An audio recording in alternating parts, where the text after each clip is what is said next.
Hey everyone, welcome back to the When Shooting is Life podcast. I'm Christian and this is my co-host Kue. Today we've got a special guest. This is Scott Jedlinski of the Modern Samurai Project. A lot of people refer to him as Jedi. Definitely one of the most respected and well-known instructors out there. Scott, thanks so much for joining us. Pleasure to be here, guys. Scott, for our audience who have not heard of you, why don't you tell us a little bit about yourself and you know, kind of your journey and getting to where you are, and what are some of the things that you're working on right now?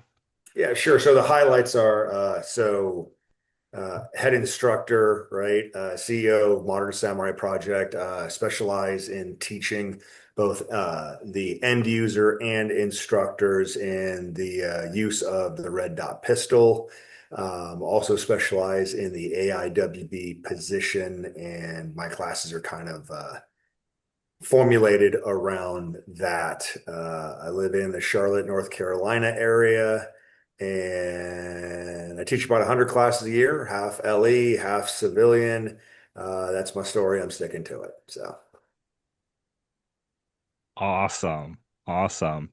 So, a lot of people when they meet you or they hear about you, they're kind of really surprised to hear that you don't have like a formal background in like military and law enforcement, but you do teach a lot of government agencies. So, how did you kind of get into that? so how I originally got into instructing. So I used to live in Northern Virginia, right? And I've been doing Brazilian Jiu-Jitsu since 1996. And in Northern Virginia, which is Metro DC, if you got 20 dudes on the mat, half of them are law enforcement and 25% are military, right? So how I got into I mean, I've always owned a gun, right? But as you know, owning a gun doesn't mean, you train or you're an enthusiast and stuff. So I had a buddy, Al, who was State Department MSD, right? And huge guy, 300 pounds, 6'5", pure muscle, 300 pounds, just hate embodied, right? And because he was getting deployed all the time, he was like a 2 or 3 year white belt. And he would get hurt. He'd hurt other people. Yada yada. Right. So I go, hey, dude, not a lot of other big dudes in the school. So I got a key to the gym. How about we train while you're home? Monday, Wednesday, Friday. I'll get some rolls in. I'll catch you up what we've been on, and yada yada. 3 months after that, I think he got his blue belt, and he's like, hey, bro, I need to pay you back. I'm like, you're doing the Lord's work, dude. Guarding the country. Don't worry about it, man. He's like, no, I could need something. He's like, do you shoot? And I go, I own a gun. He goes, well, let me show you how to shoot. And even he will say it's your classic military, exaggerated isosceles, bent over, arms locked out, shoulders and ears, classic tactical turtle. And by a lot of standards, it wasn't that great, but it kind of got me hooked, right? And where I lived up in the Lansdowne Ashburn area, I had a range Silver Eagle where I could go shoot anytime indoors, 5 minutes from my house. Anyway, so it was just a hobby then, jujitsu was the passion and stuff like that. But then, I had bad knees from playing too much pickup basketball in college. So then I finally got one of my knees replaced in 2011 or 12, I can't remember. So the only thing I could do to keep my man card was shoot all the time. And that's what I did. And then I kind of realized, man, that a lot of the things that people were teaching me or I saw on the internet, blah, blah, blah, completely went against the way the body worked. Right. So I'm thinking I'm having all these epiphanies with jujitsu, learning how my body works, learning how to manipulate people who don't want me to manipulate them on the mats and stuff like that. But it's completely different from shooting. So I'm going to stop doing it their way. I'm going to do it my way. Right. Which all comes down to what's the principle of what you're doing, right? Or what's the philosophy of what you're doing? What's the principle of the individual thing you're trying to accomplish? What's the best technique to accomplish that principle? And then you have to do the reps. When I started doing that, my improvement on speed and accuracy started going through the roof. Then I started taking more classes, started competing, made master class in 2018 in carry optics back when it wasn't a real division according to the internet. Uh, and then, not somehow, I mean, I got tied in with the guys at primary and secondary, right? Which still is, but was probably one of the premier forums, Facebook places, podcasts that got people outside of your classic, ways of thinking about shooting and stuff like that. And they kind of liked me because I was a switch-on civilian. A lot of LE, a lot of MIL, a lot of special operations and stuff. So the owner over there, Matt Landfair, said, "Hey, man, you need to teach." And I just was like, "Nah, am I allowed to swear on here or no?" I'll Yes. go for it. It's like, nah, all you instructors are a bunch of bitches, man. You can't agree on anything, dude. I don't want nothing to do with that. I just want to be my elite student status, right? So I was in the mortgage industry for 26 years. I was a mortgage banker, right?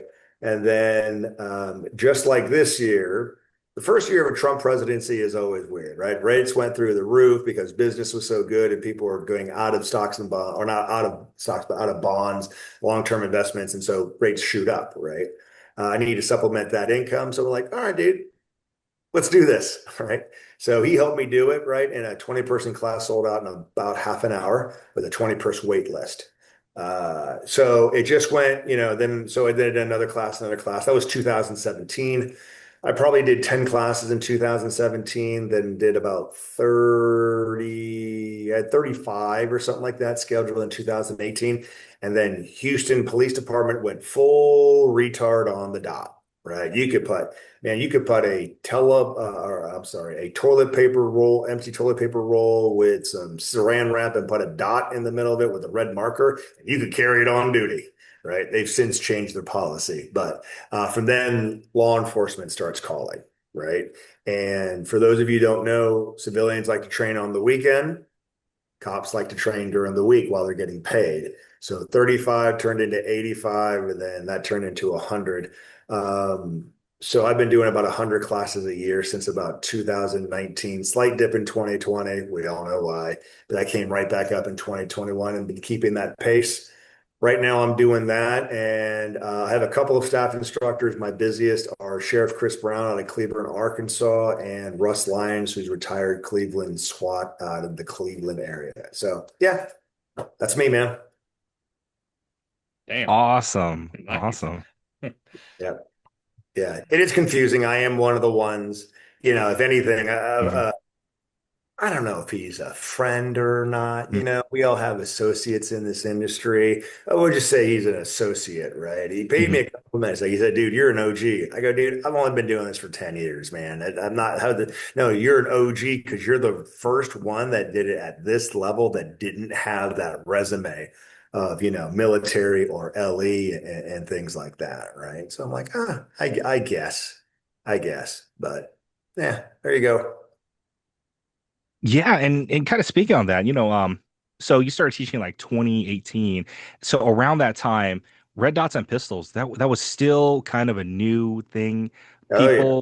Most people were not big fans. It was, I mean, because the whole idea, I believe, I saw posts from like Suarez International. They're like, we're the first guys who milled the slide, stuck the RMR on there, and started teaching classes on it, right? And Now, then that's 100% not true. 100% not true. But who do he you think was is the one of the first. first? He was one of the first, though. He was one of the first, but not the first. Anyway, I'm sorry. Continue. Oh no, no, no. So I was actually going to ask you so who was the first? Because the RMR was never really meant to be slide mounted. Someone just came up with the idea, right?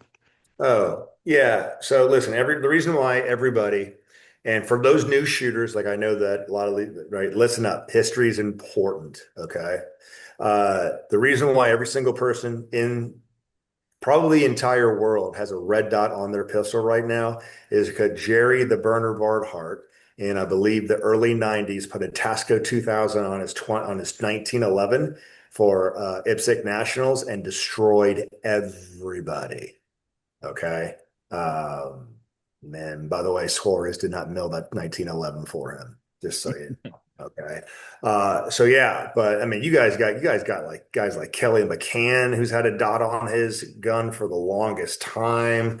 I don't know who the first was to mill it, right? But we all owe Jerry Barnhart a thank you for opening us up to the amazing world of the dot. So yeah, but yeah, back then 2018 still wasn't accepted. I was teaching classes, still fighting the old people about, the whole classic thing that dots will get you killed in the streets. You're not going to look at your sights anyway, yada, yada, yada. So, yeah, we've come a long way.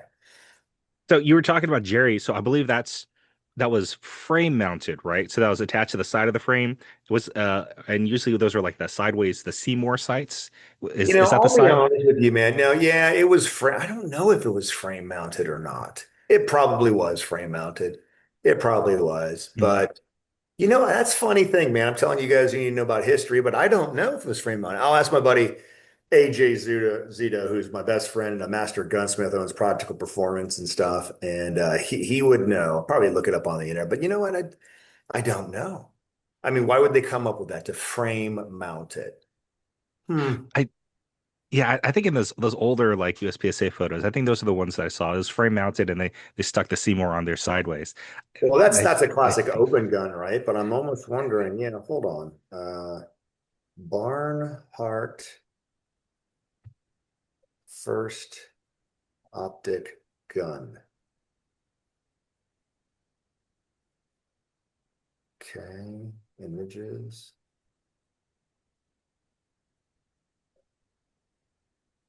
So here's the thing, it's hard to mm, say. I'm looking at it. Is that frame mounted? Yeah, it's frame mounted. God, they came up with that whole thing. And it's like a small LPVO. Yeah. yeah. Yeah. So frame mounted, but God bless him. He's still the original, man.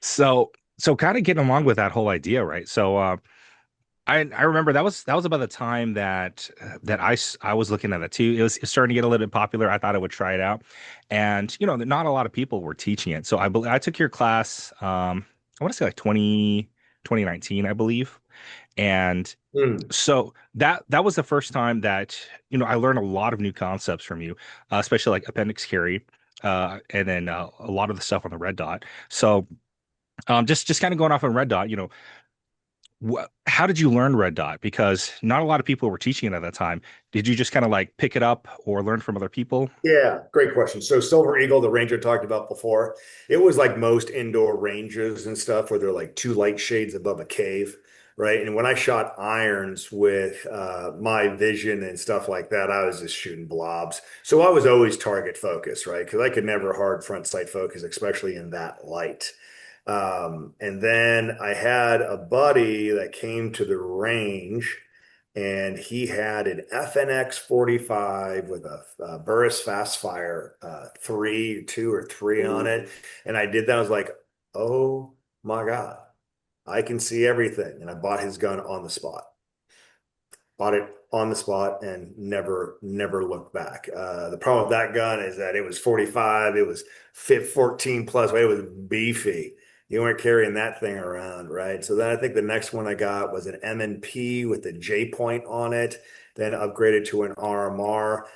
Should have never switched away from that gun, to be honest with you, but I wanted to be tactical and went to Glocks and still have a screwed up knuckle because of my Glock, because of those Glocks. Yeah, yeah, Is that you? I have that also.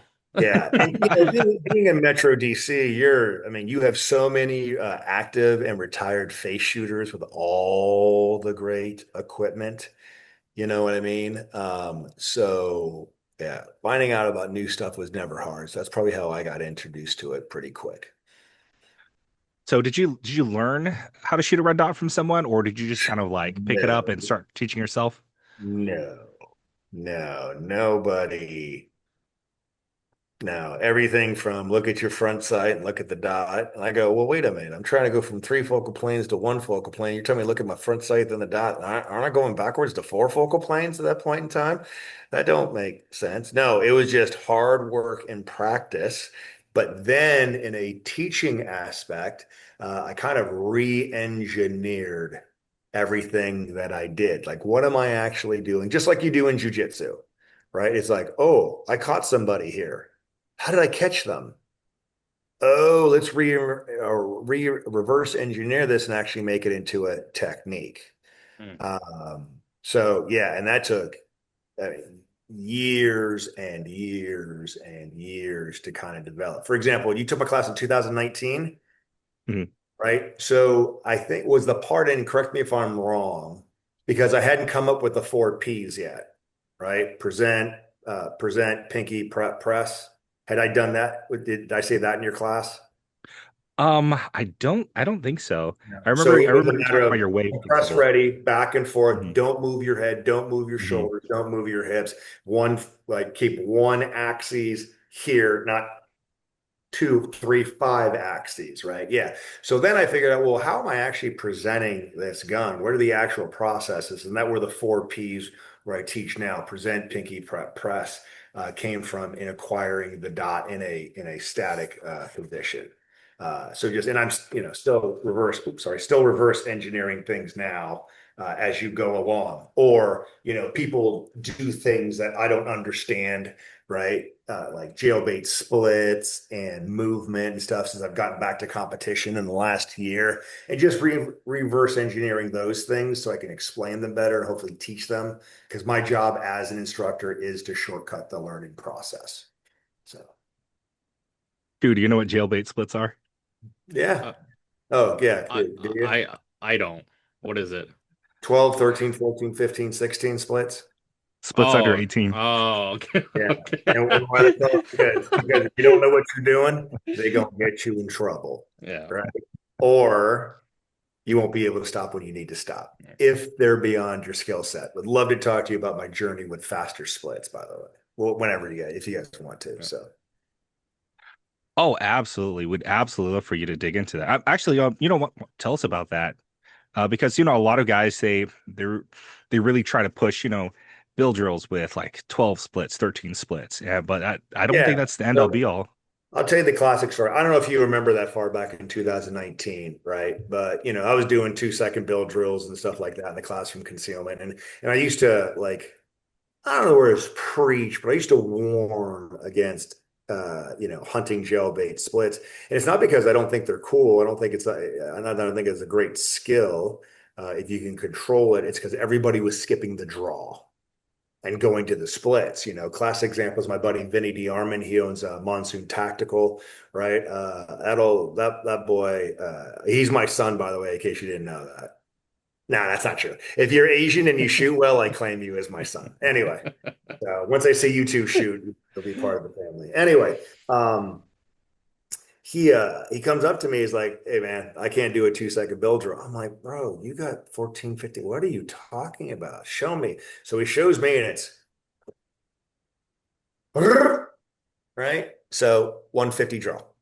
15 splits, 150 draw, math don't add up. So then I show him a good draw, a good efficient draw. He's getting it down to 110. Now he's ripping it. And now he's beating me. And that's wholly unacceptable. Right. So anyway,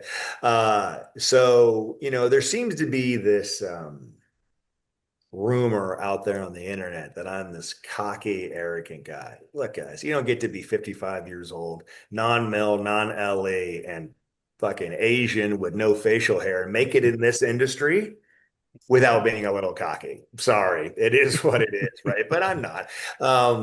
Yes, I am sometimes. But if I want to learn something, pride, ego, out the window. I don't care if you're a world champion or a D class scrub. If you can do something I can't do, I'm going to ask you how to do it humbly and appreciatively, right? My advantage is I know everybody. I know everybody from world champions down to D class scrubs, right? So I asked everybody. Um, yeah, nobody agrees on anything. Okay. Mm. Except for two things, right? The first one is tip a finger, tip a trigger finger, right? That whole chart where, if you're missing left, you don't have enough trigger finger in there. I'm like, well, if my finger can affect it that much, what is my support hand doing then? You've been to my class, it's because it's being a bitch, right? Don't be a bitch, because I want this, as this separates from the rest of the hand, it can move faster. That's number one. Number two, you got to relax your firing hand enough to release the tension between your trigger finger and the rest of your hands. Now that's a subjective thing, right? Billy Barton, the multi-time grandmaster, has, technically the world record for a bill drill in a competition setting at 121. He says, hold on to it like it's a tiny bird and you don't want to crush it. My buddy Donovan Moore, first GM to make GM and USPSA 100% from concealment. He has a retreating bill drill as part of his standards, 199. He says firm handshake. Mm, I don't know what that means, right? Because Koo, your handshake ain't mine. Christian, your handshake ain't mine. You know what I mean? So even though he's one of my best friends, that doesn't resonate with me. So throw it away, right? Hunter Constantine, right, owns the belt, two-division Grand Master, right? He says 100, 100. Grab that thing like you want to crush it. I'm like, bro, how do you get that without trigger freeze? He's like, see, here's the thing, man. I used to change tires from a high school job. So, impact wrenches and breaker bars. I always grab everything 100, 100. Right. So I'm like, okay, cool. I understand where you're coming from. Screw your manual labor. I ain't doing that. So I do what Billy says, right? Firm hand, or I'm sorry, hold it like it's a bird. And then I started getting better and better. The thing that I realized happened to me is I look at old videos of me back in the day and I could do those quick splits. The problem is back then I didn't have to be 100% on demos in class. You know what I'm saying? Right. So then some hesitation, right? Because with my draw, I'm doing 85, 90 draws, I can do 20, 21 splits, and that's safer. Right. Uh, but then you lose that skill set. Uh, the last thing, and this has happened so I've been getting down, right? Occasional 14 here and there, 16, 17s are becoming more of the norm. Uh, but then Vinny was helping me out in Columbus when we were teaching state police, right? Our state highway patrol. And he goes, yeah, dude, I just literally try and beat the slide, right? Because you're seeing the gun reciprocate in your bottom peripheral. Just try and beat it. The slide reciprocates the slowest gun in 900ths of a second. If you can race it, and dude, I went to the range like this week and I actually did that, just like literally kind of looking at the slab. And I'm doing 13s, 14s, 15s, right? I had a training session today with my buddy Kenny Florian, famous MMA fighter and stuff, who just made master and CO himself. And we're going, I'm like, dude, try this. And he started doing it. So yeah, so that's been my journey with splits, man. Don't say something is useless, right? If you can't do it, right? If you can, if like for example, pinning and resetting the trigger, I can do it. It's useless. Right? If you can't do it, don't say it's useless, right? And then when you can, then you can make your mind up from there. But it's a good skill to have, right? Because mostly what I've been talking about in my class, not mostly, but a lot, is the surplus of skill. Do you need a 1 second draw for whatever, right? Whether it be competition, right? So how many matches have you shot in your life?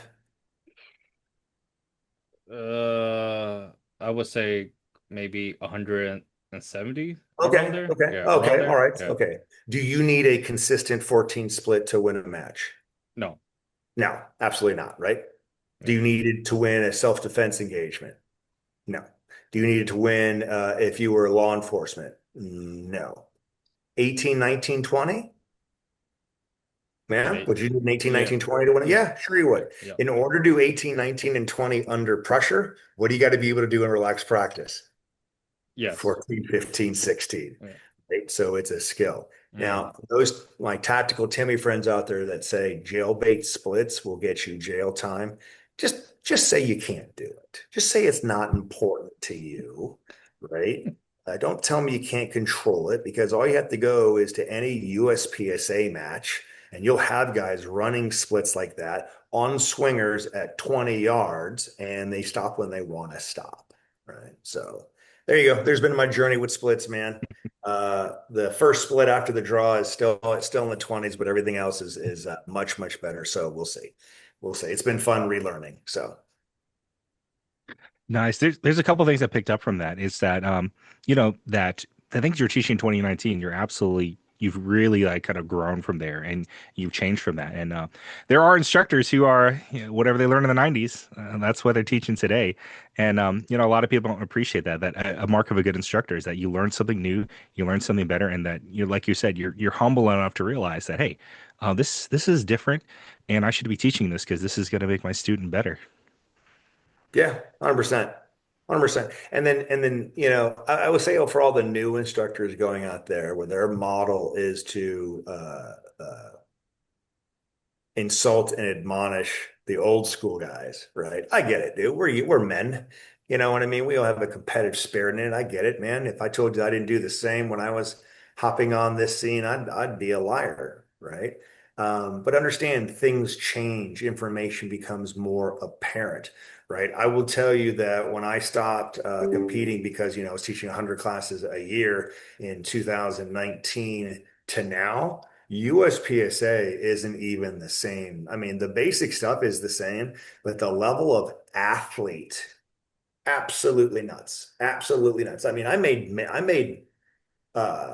master in a year and 4 months in 2000, from 2000 and 2016, 2018. There was like, oh my God, that's nuts. Now you get guys making GM in 2 years and they're winning majors and like 3 years ago, who was Brentley Merriam? Nobody knew who Brentley Merriam was. And now he's becoming second in nationals, IPSC nationals, winning state, and area championships. Like, oh my God, it is absolutely fascinating, man. Fascinating. I have a great time coming back too. So, Oh, absolutely. Yeah. And we interview those guys. So we had Brantley Merriam on. We had another guy, Ben Eggleston, that just like you said, like what was a coup? That was like his first nationals he shot. It was Yep. like what his third, fourth match, and he was like top 20 and like his fourth match period, which is yeah, like insane. It's insane. yeah. And Or is it insane? I don't. So I have a theory about stuff, right? Uh, and I'm not disparaging anybody mhm. when I say this, right? This sport has been ruled by autism for a very long time, right? Guys, when you ask them, for example, Koo, you ever ask a grandmaster a question in a Yep. match or anything like that? Yep. Like, how do you do that, right? What Hmm. do they tell you to do? Go faster. Yeah, yeah. Grip the gun hard and shoot alpha. Yeah. Oh, thanks, asshole. I thought I was doing that Yeah. anyway, you know? But they're not being asses. They generally don't Yeah. know. They've just done a Mhm. million matches and a Mhm. million rounds downrange, and their Mhm. bodies figured it out. That's great for performance, but it's not great for teaching, right? Mhm. That is why, and I don't care who says it, man, the two goats, right? uh, Eric Raffel and JJ Racaza because they win and they can teach and they can teach because it's the teachers that are remembered. It's the teachers that are remembered, right? Um, so yeah, but so here's my theory, right? The reason why the autistic guys, and again, guys, I'm not making fun of autism, okay? God bless every single one of you, okay? Uh, but they have no friends. So what do? All the time. They Dry shoot. fire Yeah. in their basement and shoot. Dry fire. And then eventually they figure it out, right? Because they have no other social commitments.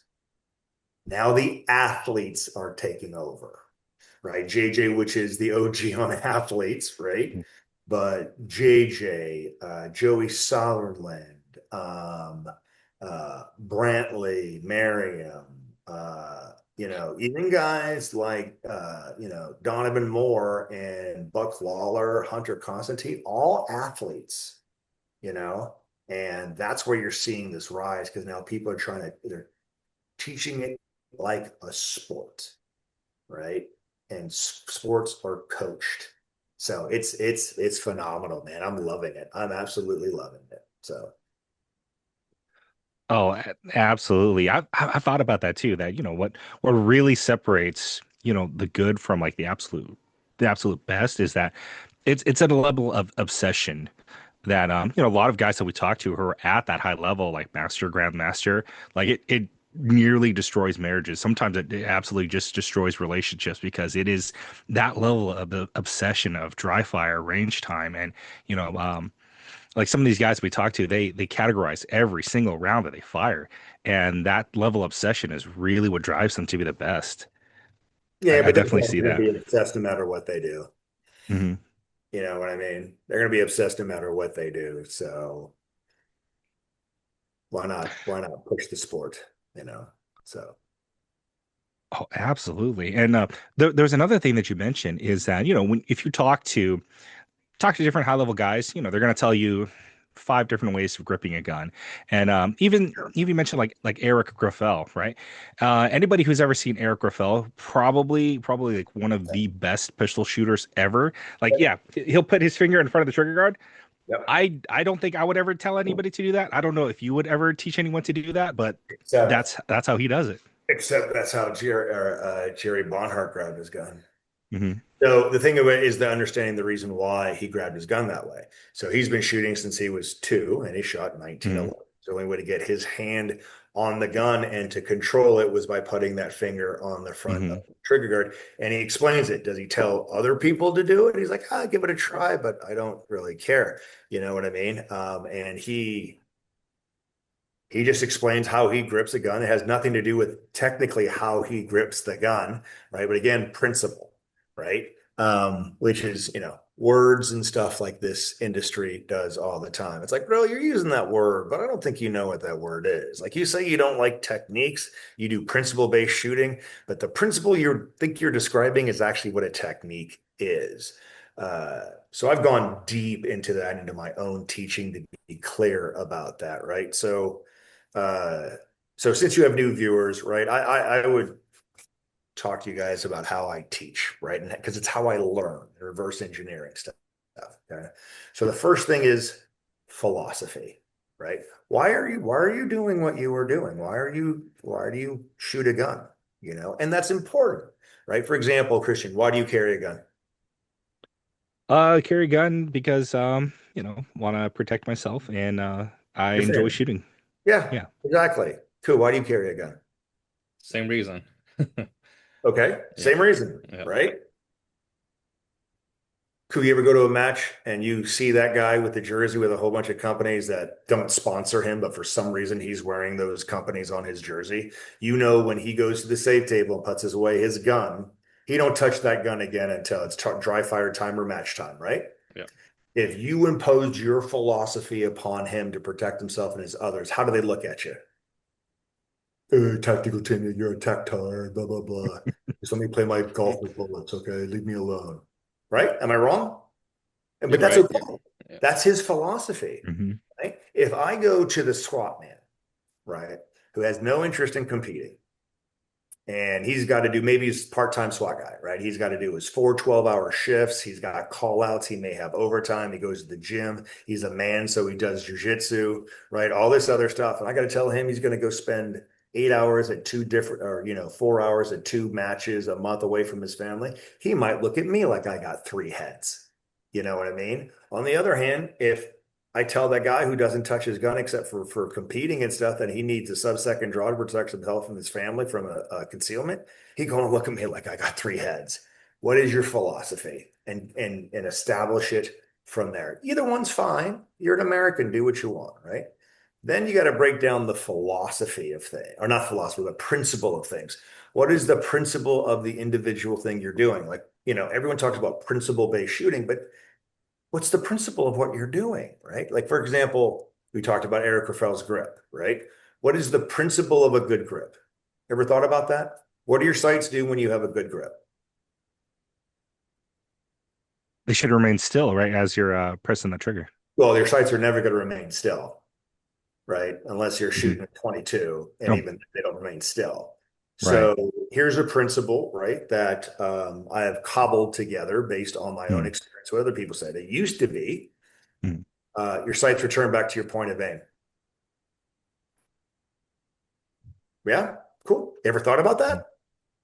I'll add one more that I was talking to Sean Griffith, right? A full-time instructor at FLETC, top 20 LOGM. And he says, I'm going to add one more to that, bro. They return to your point of aim as quickly as they left. Oh, shit. You're absolutely right. And that can be different for different contexts, right? For example, if I'm a bullseye shooter and I go, by the way, everybody, laser gun, laser, anyway, right? And I go, boom, for bullseye, is that a good grip?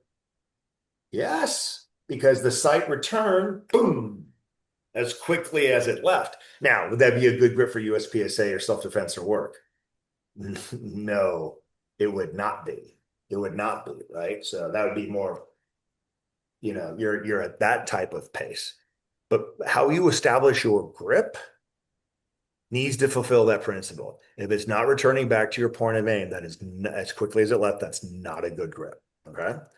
Then the technique. Again, different techniques. Here's my grip. Here's Frank Proctor's grip. Here's Eric Raffel's grip. Different, but they all fulfill that principle, right?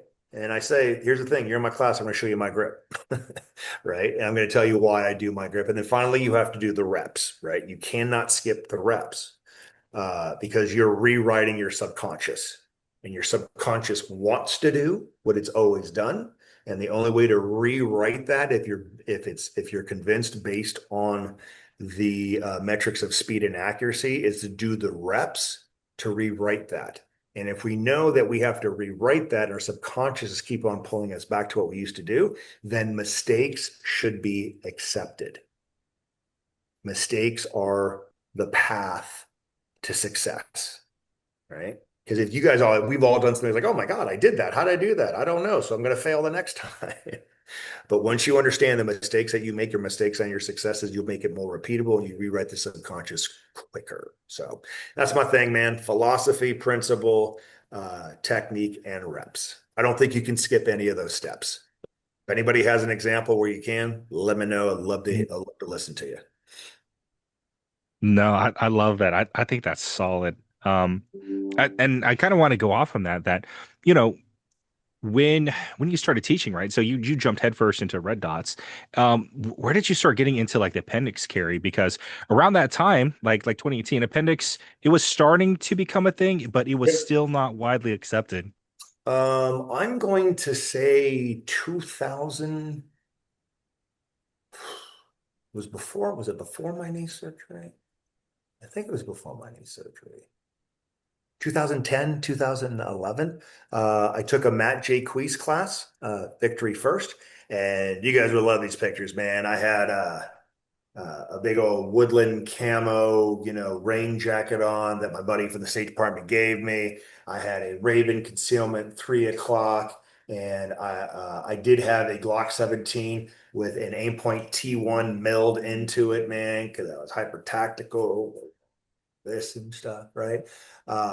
And that's when the Matt had a pre-production model of the Raven concealment Eidolon, right? The first real modular appendix holster.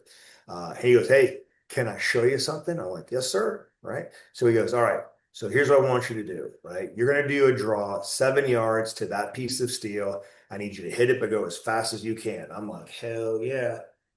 Bow, bow, hell yeah, 1.5. I'm like, look at me, player, right? Technically was from concealment, just 3 o'clock, right? He's like, cool. All right. So now I'm going to give you this holster, right? It'll fit your gun. All right. It's going to give you some brief things on it so you know how to actually draw, from this gun safely. I'm like, okay. So I go, where do you want my hands? He goes, I don't care. I go, well, I'm a fighter, so let's do this, right? Shooter ready, stand by, beat. And it was like, it was horrible. 1.2. Okay. So a horrible draw was for the first time I ever drew from appendix was 0.3 faster than the smooth ass draw from 3 o'clock. Ever since then, I was hooked.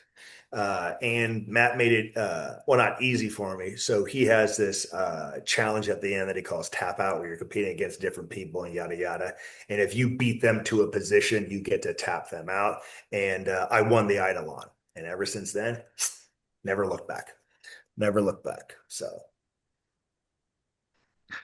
Oh, that's awesome. And then, so I know that definitely when I got started, I was carrying 3 o'clock and I had that slow, clunky draw and I had buckets of different holsters that some of them I liked, some of them I didn't like.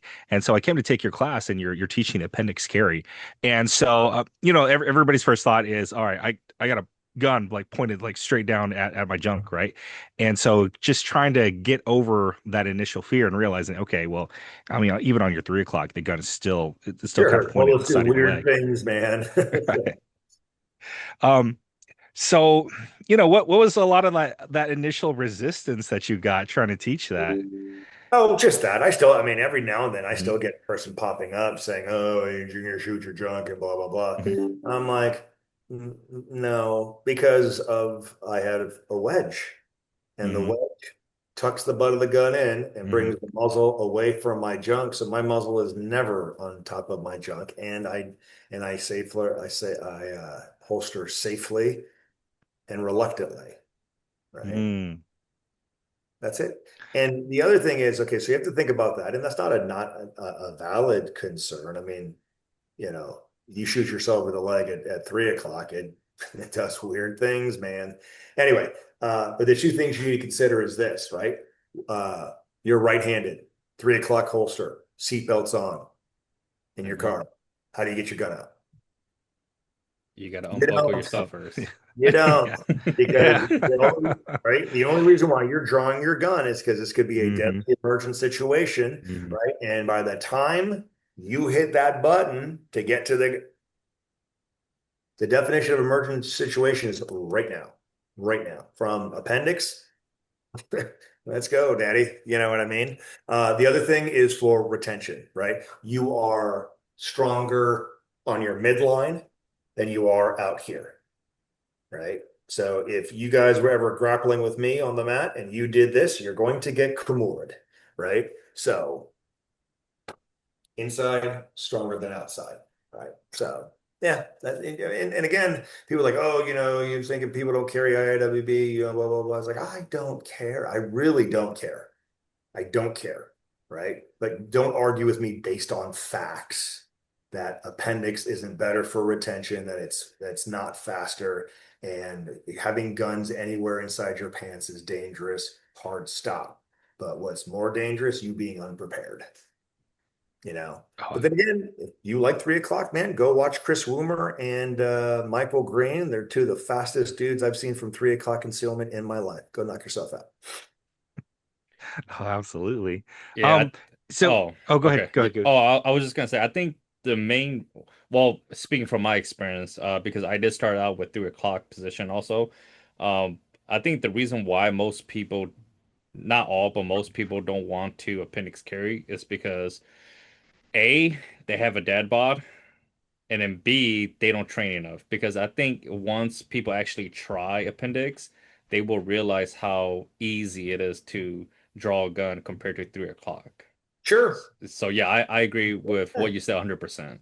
Yeah, but so I mean, the whole thing about being big isn't the thing. Having a Dunlap where your belly Dunlap over your belt, that's the thing because it's going to cover a gun. My buddy Willie Radford in the Richmond, Virginia area. At one point in time, old boy was 400 pounds, right? And he had a Dunlap. But you know what he did? He wore size 60 jeans and just had his gun below the Dunlap.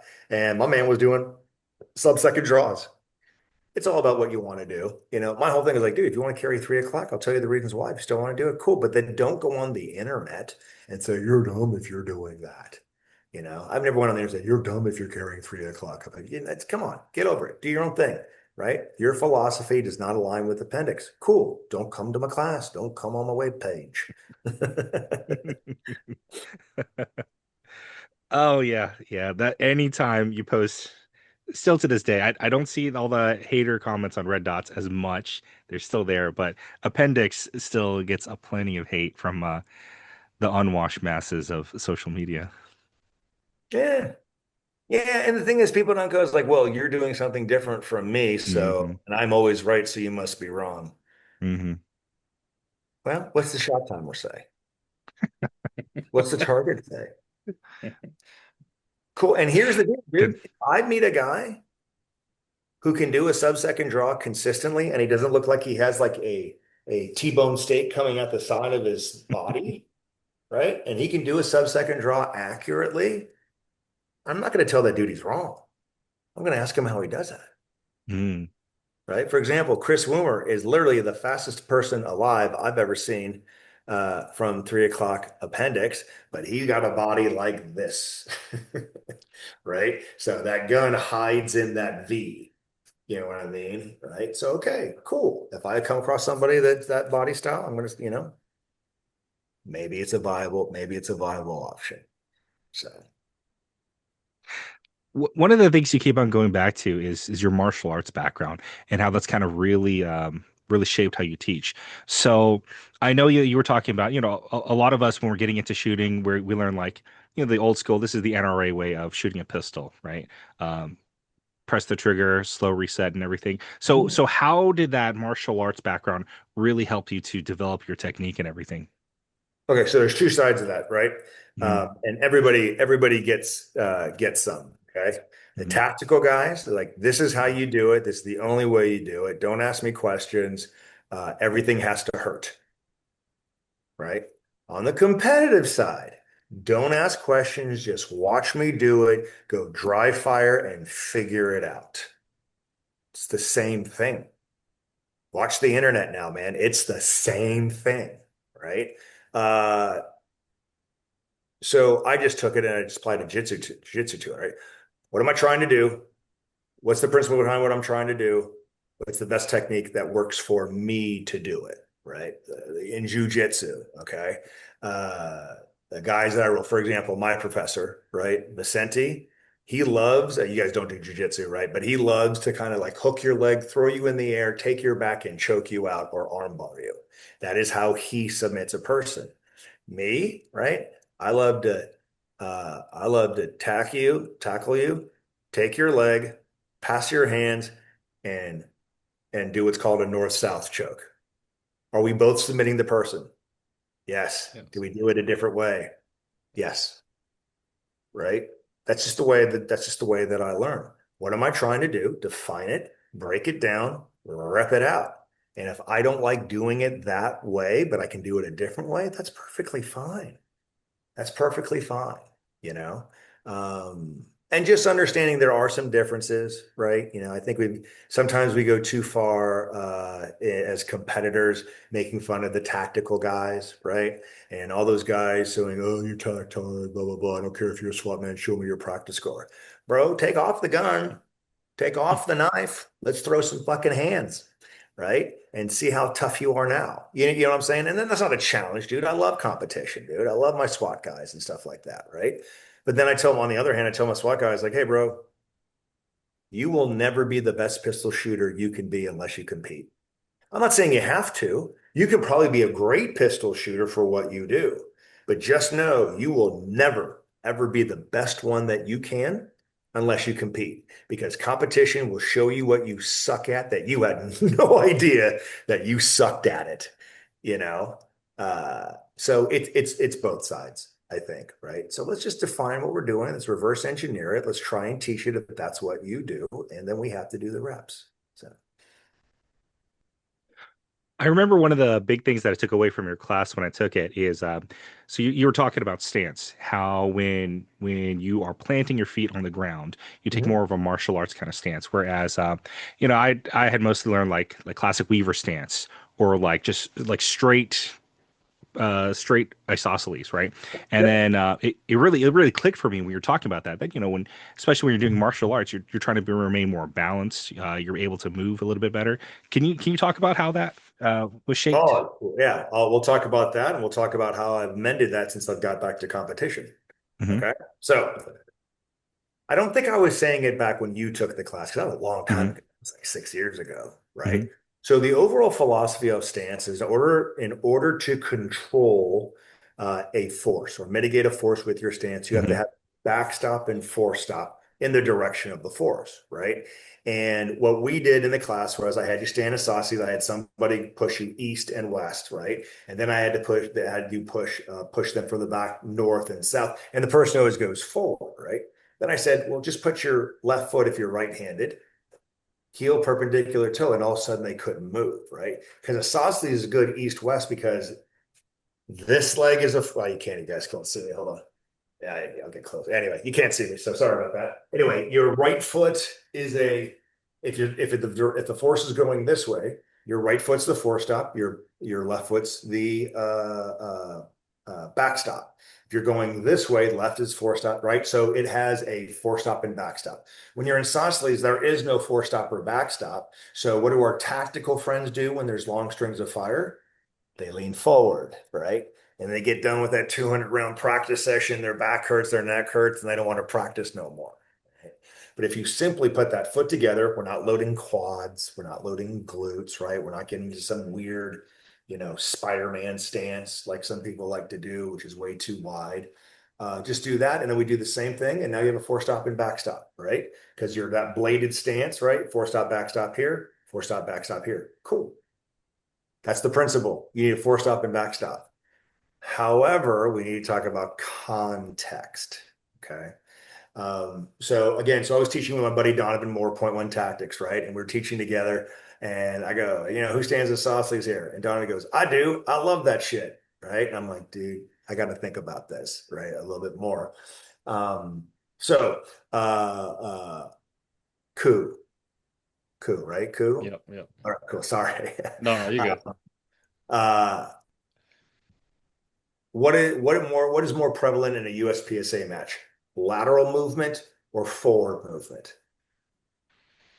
Hmm.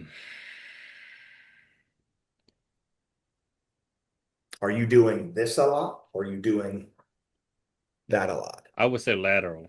Lateral movement, I Yeah. would 100% agree. Yeah. USPSA a shooting sport with movement or a movement sport with shooting? Damn. Never thought about that. Let me give you some more, okay? Okay. Can I shoot all alphas and lose? Yes. Theoretically, can I shoot all Charlies and win Yes. if I do it fast enough? Yes. So based on those answers, it's a movement sport with shooting. Yep. IDPA is a shooting sport with some movement. You see the difference? Yeah. See the difference? Okay. I have never thought of it like that.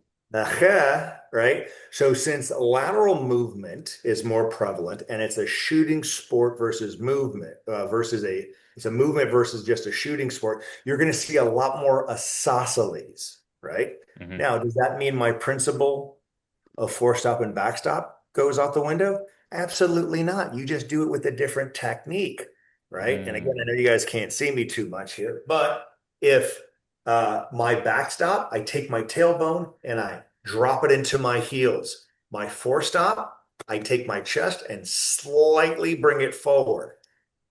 Tailbone backstop, chest forestop. And that way, right, I can have the balance of forestop and backstop and still explode off laterally. There you go. Right? Same principle, different technique based on the context.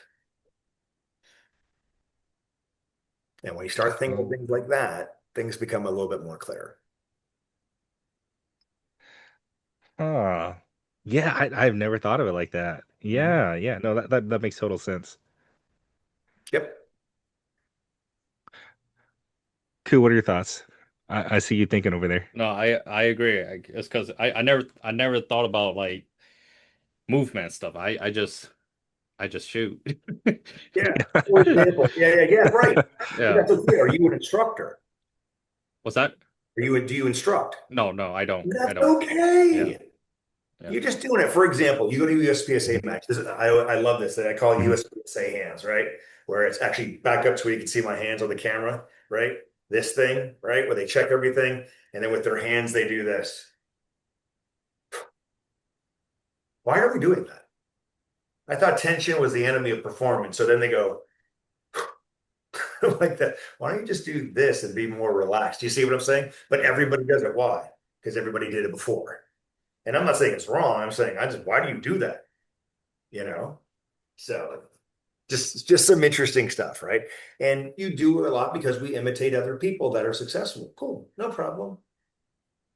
You're a performer, be a performer. But if you want to be a craftsman and instructor, you gotta kind of reverse engineer things. So like my whole thing, dude, is like dude, I'm never gonna win nationals, right? Maybe 55 and over if I fight real hard and stuff, right? But I'd be taking in order to dedicate the time to even be in top 20, right? Because I'm shooting LO. You know how much money I would have to give up? Yeah. You know how much money I would have to give up? And it's not exchange. It's for you need to give up this amount of money for zero, bro.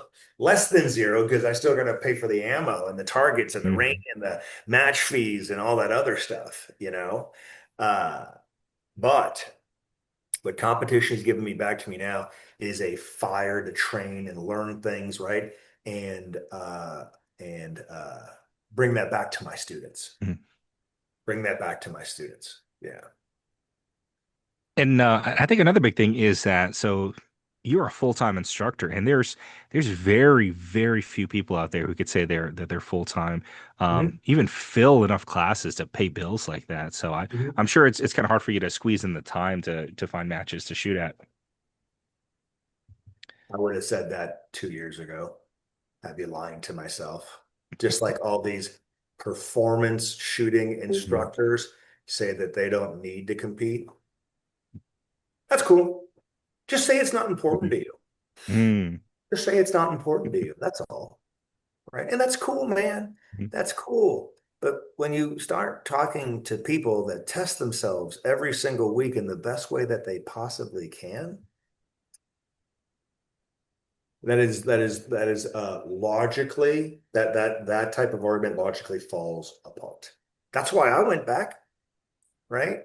I mean, for me, it was very interesting. I was talking again to my buddy Vinny again. There was a long time, I want to say from 2018 to say 2024. Yeah, 2024. When Mhm. people would come to my class, influencers, famous instructors, right? Maybe even a couple of GMs, and they would come and shoot my class. Now we're not shooting a match in my class. I mean, we did. We have a little stage that I took away, that I brought back in and stuff like that. But I'm just like, meh, nobody really impressed me except for BJ Norris. When he came to my class, that dude impressed me, right? I'm not saying they were bad, but I was just like, oh my God, I thought, when you shot, the bullets got set on fire and six holes automatically appeared in the A zone and 1.2. Oh my God, none of that ever happened. And then, dude, it was a hard angle. All of a sudden, all the guys I was teaching, all of a sudden, boom, everybody's beating me, you know? And it just kind of came to that fruition. And the main thing is that I asked them, I go, hey man, bro, how'd you get so much better? He's like, I did what you told me to do. I go, oh, like in class? He's like, yeah, in class. And you told me if I didn't compete, that was a piece of shit. I go, I didn't say you were a piece of shit. He's like, kind of did. You kind of did. I'm like, I'm sure I said it in a nice way. And they're like, maybe. Maybe, right? And I'm like, there you go. There you go, man. Because there's nothing else out there that you can do I mean, even duty guys, man, don't, they're not getting in OISs all the time. They have studies and body cam videos and stuff like that. But an actual test of the shooting part, God bless them, love them to death and everything. But a weekly event where you are put into a situation that you did not create, of problems you have never seen before because they're all unique, and you're judged based on the metrics you can't escape of speed and accuracy. And it's on the internet after when you're done as your reward, bro. There is nothing better than that. There is nothing better than that, right? But we need to have balance because everybody else there thinks that just because, you're an awesome ass shooter, GM, nobody fucking cares. Literally. Cute, bro. Uh, who won who won Carry Optics Nationals in 2018, 2019? I don't know. Yeah, you No don't know, clue. bro. No clue. You don't know. No It clue. was Max Michel both years. Both years he won. Uh, What was his classification when he won? That's a hard question. It was a U because he didn't classify. Nobody huh. knows, bro. No, at the end of the day, who came in second place both years to him? No clue. He's part of our people. Yeah. Sik Kim. Ah. Why is Uh, Won Sik Kim? You ever ask yourself, why am I listening to this chink? You ever asking yourself that? Why am I listening to Sik Kim? Because he's smart. A lot of dudes who shoot guns are smart, hmm. right? why do I even care about this guy? Why do I even know about this guy? Because he came out of nowhere and got second place to Max Mhm. Michel, right? 2 years in a row, and he's a top, top 10, top 20 carry optic shooter with outstanding teaching ability. But lots of instructors have good teaching ability, right? Why do I care about him? Because of that. And you don't even know that, right? So at the end of the day, man, what is it for you? You just want to go out there and perform and do well and understand this art? Sweet, cool, you know? Uh, but at the end of the day, don't think you are some hotshot, god, right? Because you're a grand master. I mean, you have a high level of skill, things of that nature, but that doesn't give you right to talk down to anybody. Does that make sense? I'm trying to balance everything out. You know No, what I mean? No, no, that makes that's sense. solid. Yeah. That's solid. Yeah, I love that. And then just kind of going off on a lighter topic, I also want to ask before I jump into Ku's questions, as do you have any fun stories from any recent classes? Anything fun you would share with us? Anything interesting happen? Anything fun? Well, I mean, I love all my classes, but Mhm. fun and interesting. Anything weird you've seen lately? Any weird trends? Any weird trends? Nothing that really jumps out, to Mm-hmm. be honest with you, man. Just, I mean, if anything's a weird trend, Mm-hmm. people are still, after all these years, pinning and resetting the trigger to the click, still Mm-hmm. locking out their elbows, right? Hmm. Even though I tell them not to search and assess in my class because it's not about that, they still do that shit. It's like everybody's still watching the Magpul videos, and God bless Chris and stuff, bro. But come on, fam. Right? This ain't that. This, I mean, you search and assess in your car every Hmm. time you get out and shit. Maybe you do, you should, right? But it's like, what are you even looking for? You know what I mean? Maybe those are still some of the funny things. And yeah, that stuff, that's probably the funniest thing in my class. That's still, but you know what? That shit makes me a lot of money. I tell some guys that are my endorsed instructors and stuff like that. I can't believe they're still doing that. I'm like, yeah, dude, as long as they're still doing it, we still got a job. You know, don't go on the internet hating that guy because you think he's teaching the wrong stuff. Because of him, we have jobs because we have more people to fix.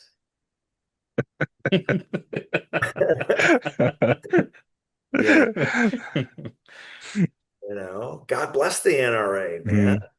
Mhm. Because they get them, they run this through them, blah, blah, blah. And it's like, wait a minute, this isn't what I learned. Okay. And here's the other thing. I try not to say wrong. Pinning and resetting the click is wrong, but I try not to say that. I like to say efficient and inefficient, Mhm. Mhm. right? And because that's what makes a lot of people like, well, I don't want to take that class or I want to do it this way because if I do it that way, that means what I was doing was wrong. Nope. A lot of people have been killed with Weaver.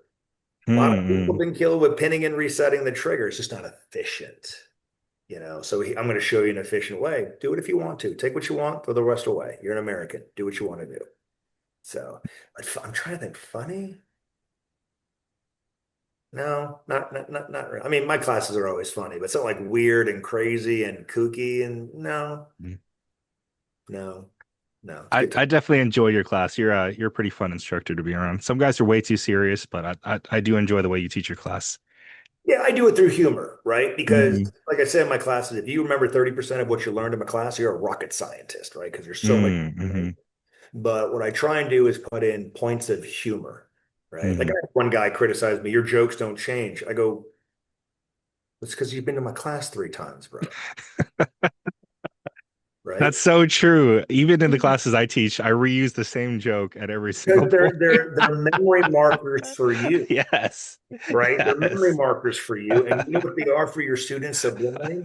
They are memory markers for them, right? Yes. For example, like when I do the whole like lock out your arms and I put my Mhm. hand in the middle Mhm. and then I go, okay, you Yep. lock out your arms. All right, don't let me get out. And I go, boom, I go dolphin and mayonnaise, right? Did I say that in your class? You probably can't remember, but Yeah. Yep. right? Yep. Right? Yep. You may not remember the exact technique of what I did, but what you do remember is, man, I got to tighten up I got to bend my elbows, tighten up that support hand grip. Otherwise, that gun's not going to be a dolphin and made it. And you know what I'm saying? That's Mhm. how I teach, right? that's how I teach, through humor, and that's just my personality. People have got to find their own personality and stuff like that, right? But again, I say to the guys, like, yeah, you've been in my class 3 times. Yes. Mhm. But the guy for the first time in the class has never heard that joke before, So don't ruin it by finishing my jokes. Yeah. I I know my assistant instructor Kyle, like he knows all of them, and I could see him like mouthing it like to himself quietly, like right Yeah. before I hit the punchline. Well, because he's like, okay, if he says this jokes, we'll do 6 or 10 reps, and then I got to go do Yep. something. So Yep. he's using it as a memory cue. You know what I mean? God bless the kid. That means he's smart. That means he's smart. So, uh, oh, I just remembered where you took my class. You took it at Griffin Group, right? Yes, Yeah, yeah, yeah. yes. Okay, okay, yeah, yeah, yeah, yeah. Awesome. Yeah, yeah, yeah. Good stuff. So, yeah, there you go, man. There you go. Good times. That was a great class. I definitely learned a ton, and it really shaped.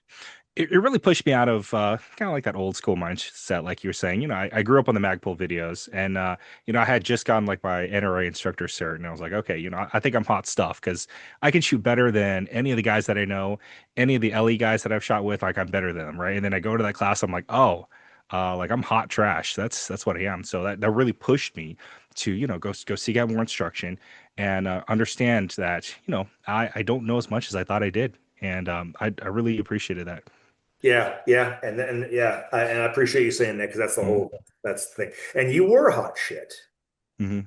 right? I mean, for your purposes, you were hot shit, but Mm. then your limits Mhm. absolutely obliterated, right? And that was a good class, right? Because I had uh, John Sherber was AIing for me. Mhm. But you also had Nate of IBX Tactical in the class, the cops on the side. And then didn't you also have my buddy? Oh God, I'm blanking. He's going to hate me for this. Well, you had a couple cops that could burn it down in that class, right? And they were on the left-hand side. If I'm from behind the line, they were on the left-hand side from you. I can't Uh, believe you remember this. Wow. Oh yeah, yeah, yeah. No, no, no, no. I remember, because you were very passionate about learning, and I appreciate that. Now, if someone, and then when I saw Khang, and then instructor Khang, and then the Instagrams start coming into my head and stuff like that, and I just need to have a little bit of memory cues and stuff like that. But you were very passionate about learning, and I appreciate that. Everybody thinks, like, the guy who earns the black belt patch. I'm very proud of that guy. But where I take the most joy is the level of progression for a person, right? Um, if I have a person that is safe, but they're not performance based because they just don't know how to do it, and they work their ass off. And like, if you're, let's say you're a level shooter, right? And I get you to do that 2 second build drill. Okay, well, that margin of improvement is that, right? But if you are effectively a D class scrub, and I get you to a C class type of performance, the margin's much bigger, right? And that's what I really, really dig, right? And I enjoy the passion, and you were definitely passionate about learning, and sharing that. I think the sharing part is what resonated with me the most. That I knew you were going to take this stuff, make it your own, teach other people to be better, and then go from there. Right now, I'm going to say the same thing to you. Hey, bro, you need to compete. You need to compete, right? And you can't just say it's not a selfish thing, right? Because you're going to hate yourself after your first match or so. You will absolutely hate yourself, but I mean, right now, what was the last time you went to a class, a tactical Uh, class, whatever? my last class was I Oh, took range Tom master. Gibbons Yeah. Range Master Shotgun. I took that last. Well, The I took pistol. Billy Barton. Yeah, I took Billy Barton last year. I Oh, you took did. Good for you. yeah. Okay. And then last year I took a Range Master Shotgun Instructor. I'm taking ECQC with Craig Douglas in a couple Okay. So months. let's just talk a pure pistol class. What was the last range master pistol class you took? Oh, that was a while ago, a couple years After ago, my like 20. class? After Yeah, my, yeah. Yeah. yeah. You were the best shooter in that class. You can say it. I know Tom. He'll yell at me, but that's okay. You were the best shooter in that class. Yeah, because I took your class, and then 2 weeks after I took Range Master advanced instructor, and I got Yep. Top Gun in that one. She did. I know. Yeah, Yes, she did. Right. Uh, and then what I mean, Tom, like Tom and I have been friends for a while. I really respect Tom. I mean, you talk about an OG in the business, right? Um,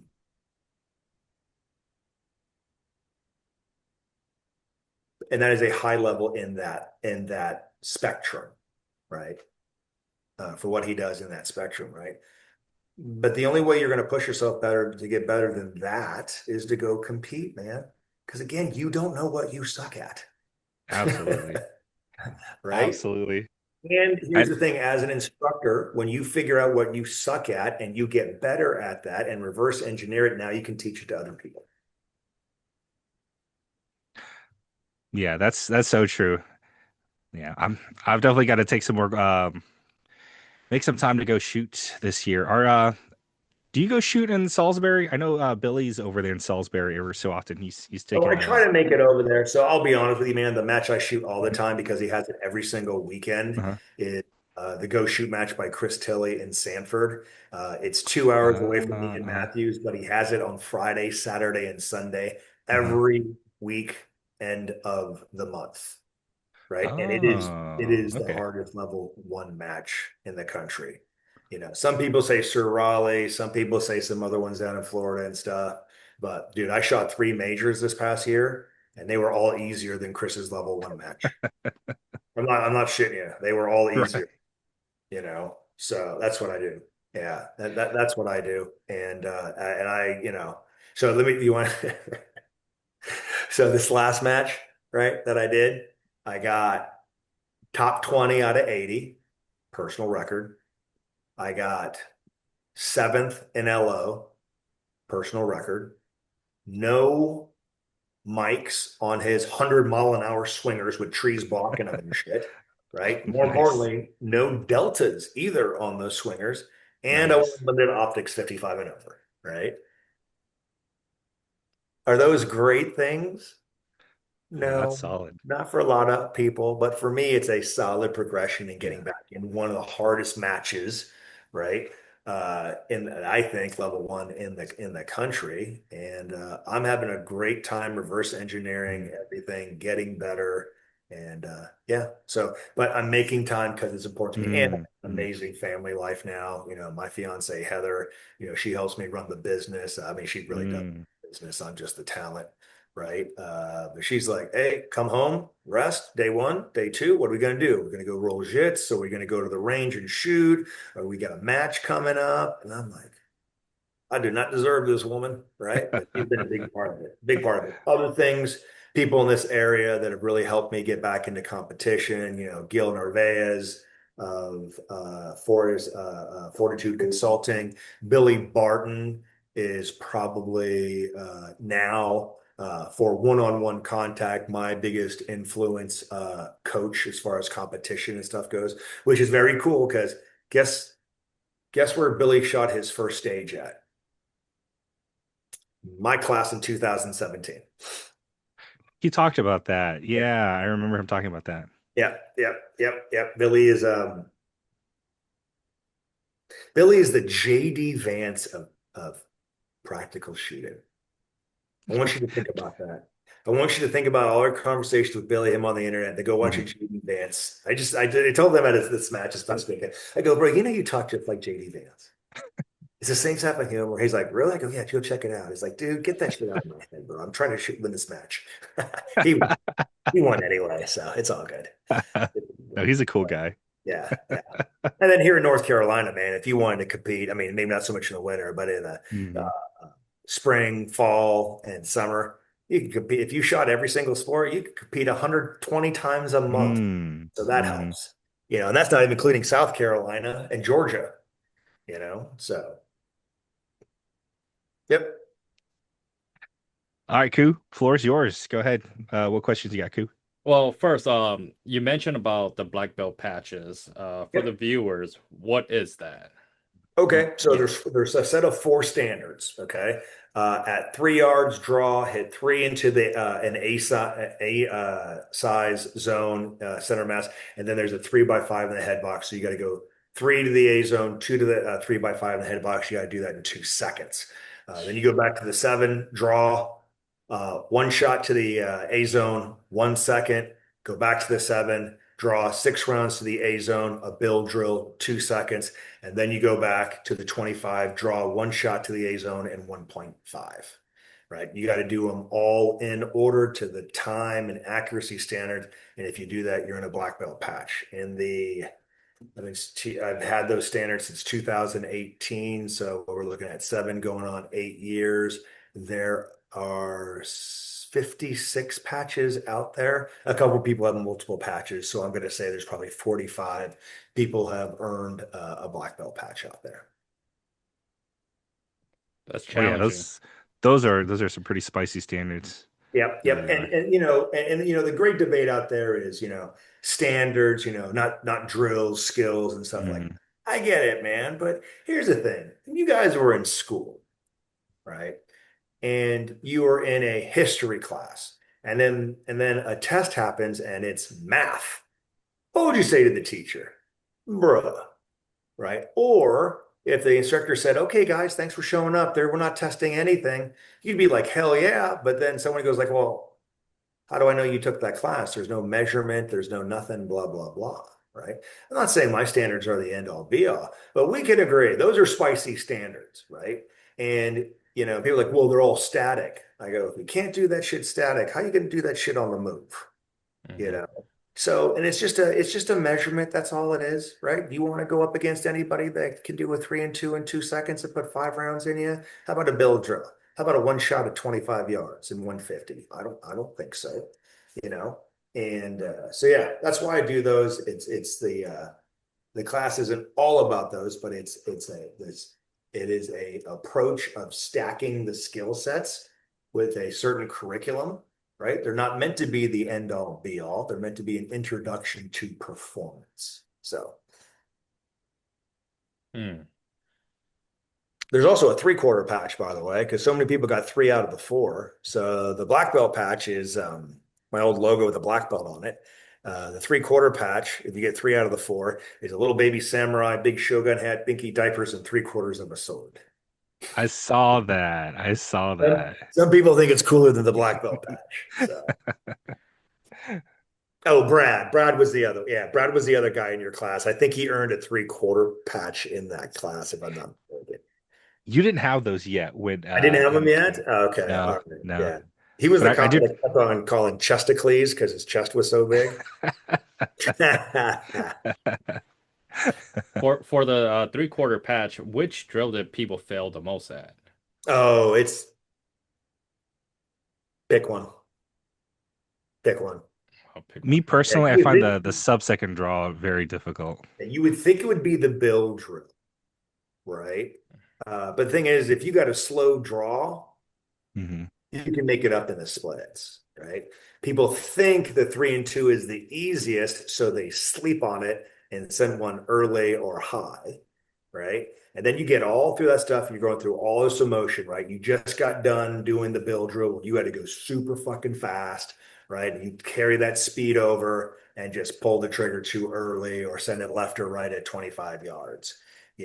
So that's why I picked them, because it is a balance. It's a gear shift, a speed change on each one of them to show you that you are truly can master it and you're in match mode, if you will, if you will. What are the most common mistakes shooter makes when transitioning from irons to red dot?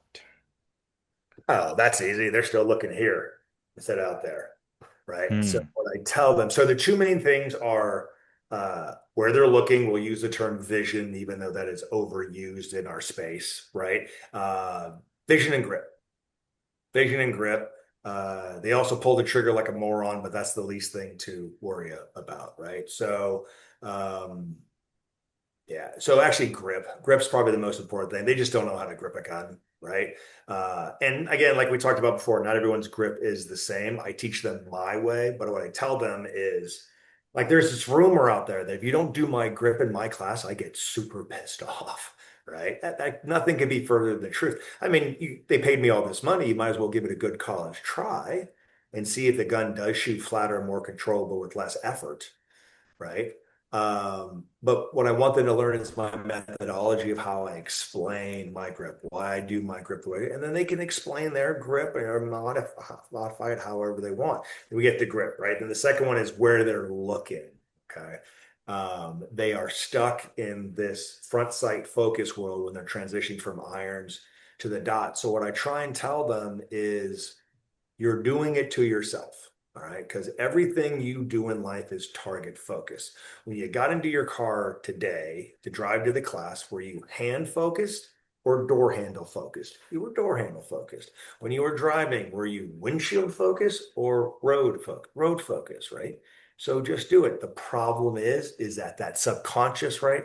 What I call procedural memory, right? Actually, I didn't call it that. My buddy who's a uh, neurology professor at UNC came up with that, right? Because we use things like muscle memory. Muscles don't have memory.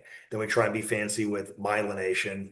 Technically, myelination ain't right either, right? It's just a part of the thing. Uh, I had a neurosurgeon come to my class and said, you should use neuroplasticity. I'm like, bro, do I look like Aaron Cowan to you? I can't use those words, man. Come on, right?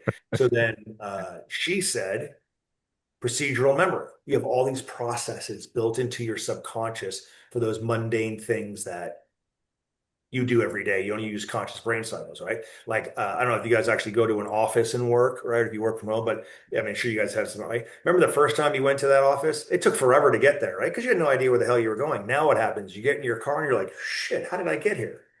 Yeah. Right? Because it's in that procedural memory. The reps are what takes you to rewrite that procedural memory. But if you have something that was completely illogical, right?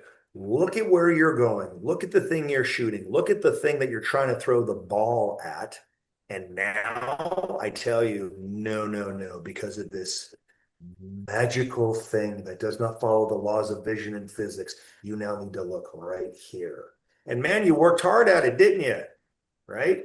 The hardest thing to unwind are those things that you have learned how to master that have zero logic in them. Zero logic in them, right?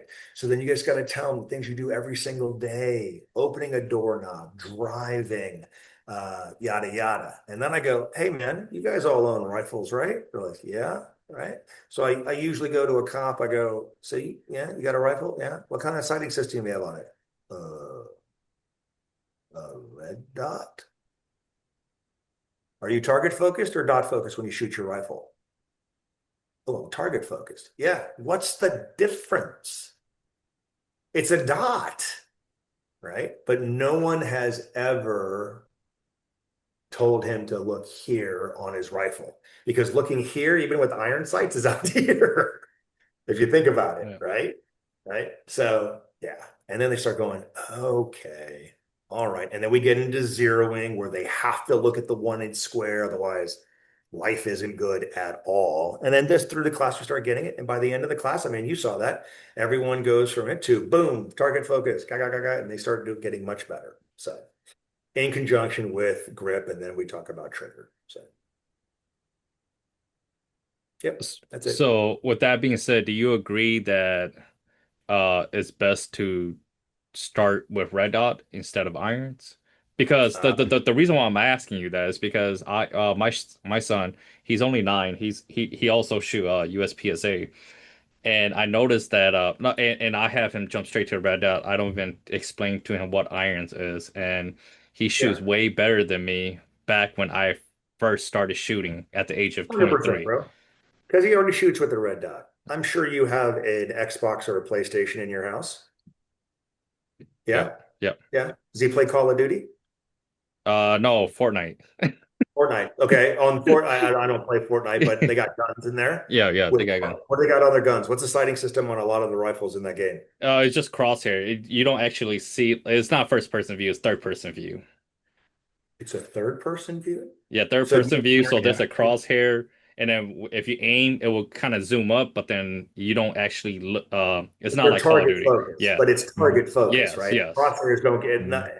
everything's still clear. Hmm. Yeah. So there's no difference for him. Mm. Right? If you put irons in front of him, he's like, whoa, whoa, whoa, whoa. I've killed a lot of people in Fortnite, bro. That's not how you do it. You see what I'm saying? Yeah. And here's the other thing, man. The Marine Corps doesn't do irons, and they don't start on the irons. They go straight to the ACOG. right? And what I tell people about that is like, look, man, um, when you taught your kid how to drive, did you start off with a manual or did you go straight to an automatic? Right? When you're teaching kids computer skills, did you bust out the typewriter first? No? Okay. Well, then why are you starting on irons? Irons are backups now. They're not, they're backups. Stop calling them irons, start calling them backups. Right. So I asked those guys, if irons are so important, I go, bro, you got irons on your rifle? Yeah. It's the last time you flipped those bad boys up. 5 years ago. You even know if they flip up or if they're rusted shut right now. Yeah. Right. So yeah, dot. And then if you want to teach them backup irons. But is that a waste of time though? Right? How long you guys been shooting? Christian, how long you been shooting, dude? Mm, I've been shooting seriously since like 2016, so maybe about 10 years now. 10 years now, right? Cool. Mhm. How long you been shooting, bro? Well, I was playing with guns from the age of 21 to 28. I started competing when I was like 28. So about Perfect. four or 5 years now. And I'm assuming you guys have been on the internet just as long. Mhm. Yeah. Yeah. You Yeah. ever heard anyone said my dot went down and my iron saved my life? Never. You heard anybody Never. go, my dot went down and I won the match because I just shot my irons? Here's a better one. How long have dots been on rifles? Ever heard Maybe. anybody said, nope, my dot went down, I flipped up my irons and went to work? Ever heard it before? I used to be a No. real stickler on backups, right? Mhm. Why?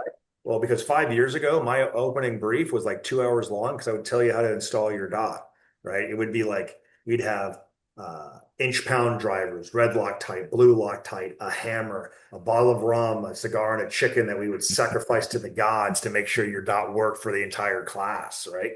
Now, right, pistol dots are just as good as rifles, man. You don't need to worry about them, right? So if you want to have backup irons, knock yourself out. If you don't, man, the anecdotal history is out there. The empirical data is out there that no one's needed them now ever. So that just goes back to Mm. don't sell modern irons, man. Right. And you know what I would also have you do? I would spend more time teaching your kid how to do a 3-step entry, right, than I would teaching them how to shoot irons. You know what I mean? So that's me, though. That's me. I'm sure I'll get some hate on the internet for that. What is the three-step entry? Oh, in competition, you know what the 3-step entry is? So what I JJ is? Okay, here we go. Let me do this. That's okay. That's all right. Here's the position you're trying to get to. Okay. Right? You got to get to here to shoot that target here. When you come in, you stutter, you break all your energy here, you step into the box and float in. So it'll get you to your location super Oh, fast, but okay, okay. it's the way to bleed off Yeah. your motion so that you can shoot as soon as possible. Yeah, Yeah, okay. just put in JJ Racaza, Billy Barton, any good, but JJ Racaza is the one who probably made it the most famous. Just put in, yeah, and it'll help you stop better. Okay. Yeah, I just didn't know that's what it's called. Oh, okay, Yeah, yeah, yeah, yeah. yeah. So Okay. Yeah. Yeah, I definitely agree with that.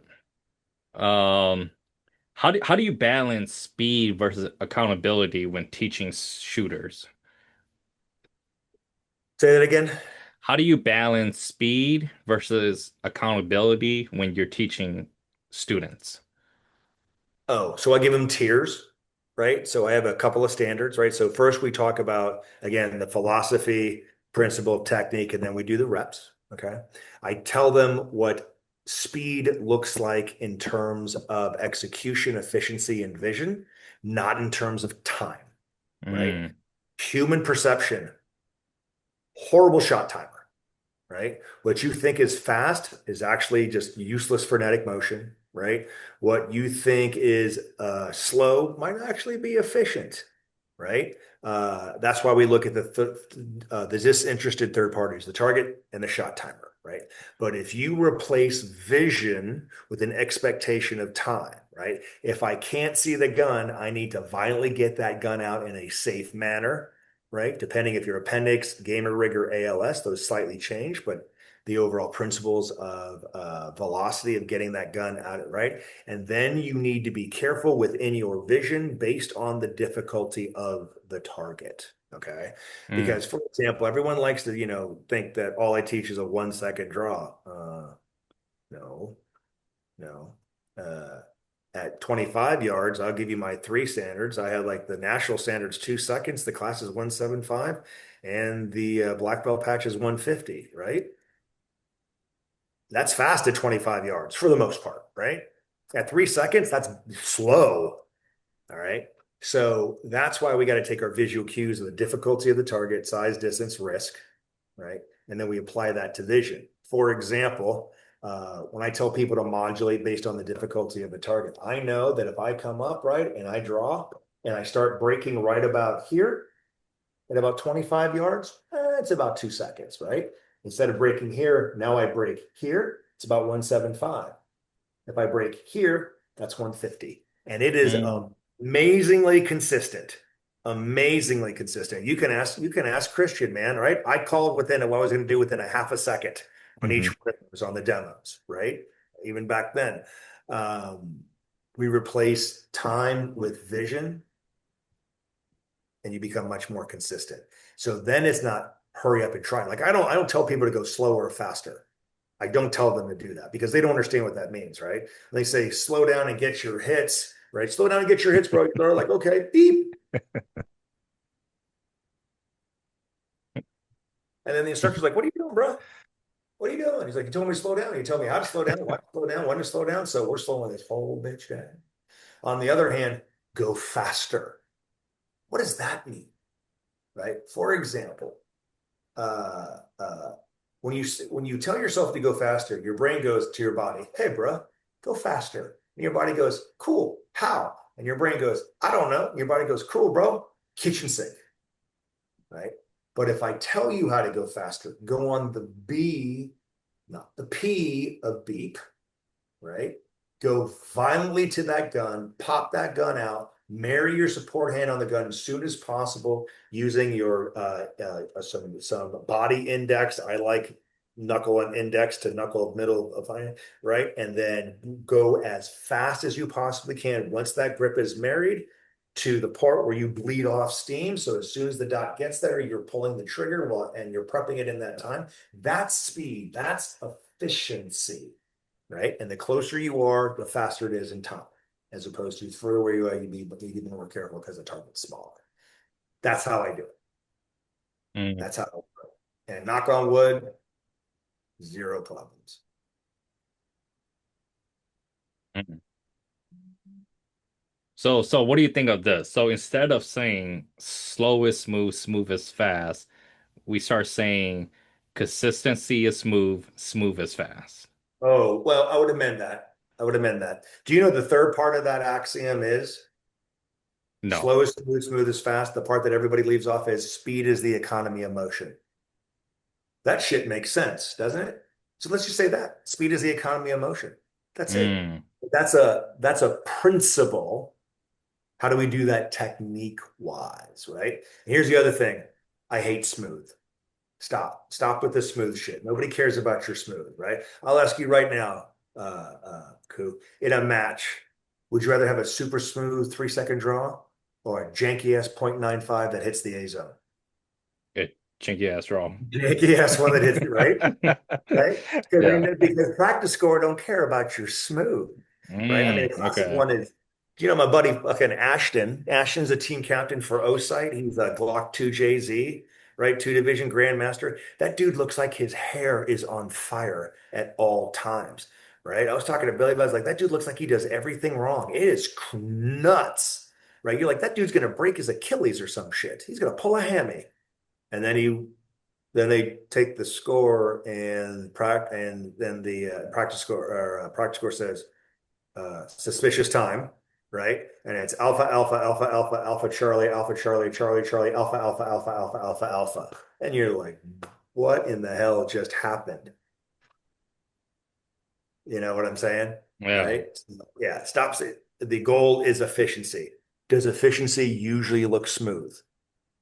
No. Yes. Yes. Efficiency usually looks smooth. Oh, So okay. smooth, yeah. Smooth is a byproduct of efficiency, Okay. right? It's not the goal.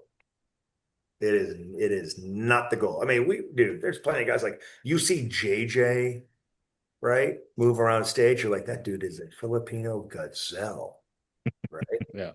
But there's other GMs, man, and they look like they've been smoking meth, Mm-hmm.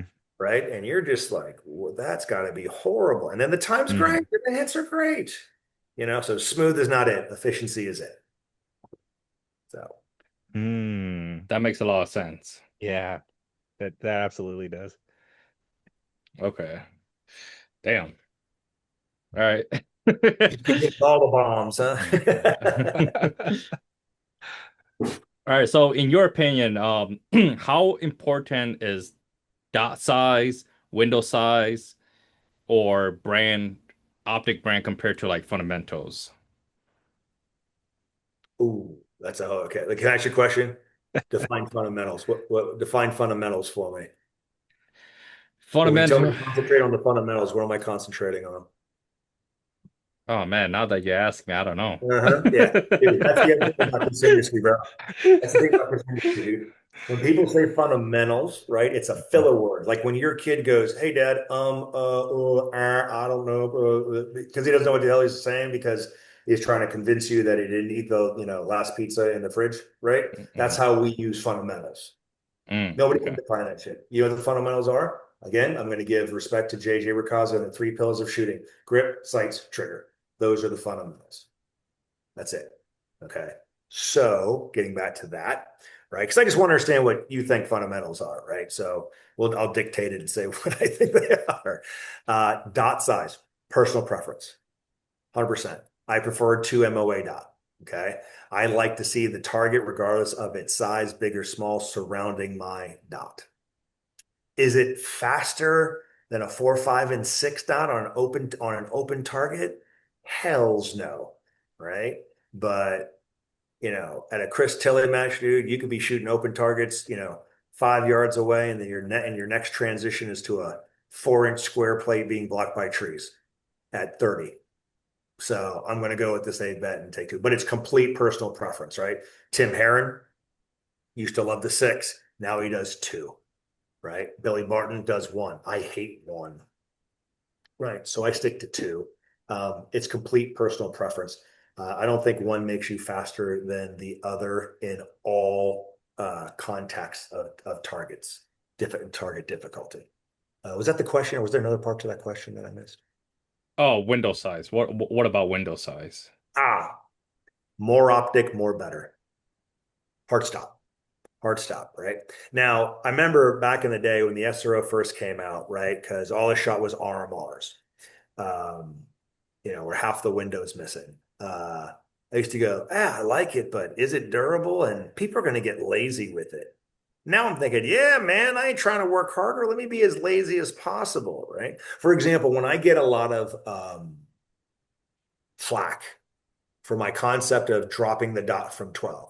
By the way, internet, you're still losing. The dot always drops from 12. Just because you don't see it doesn't drop from 12 doesn't mean it doesn't drop. I don't care if you do a super tomahawk or you do an escalator grip angle.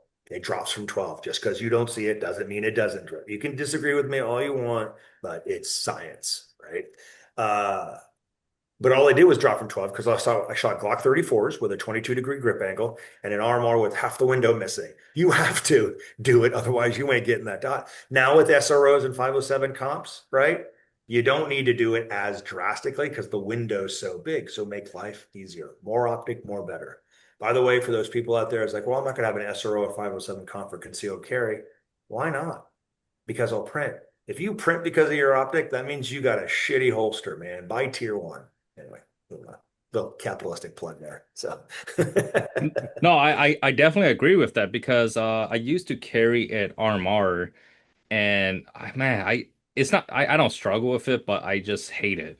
So I swap it over to because an you got to SRO. do more.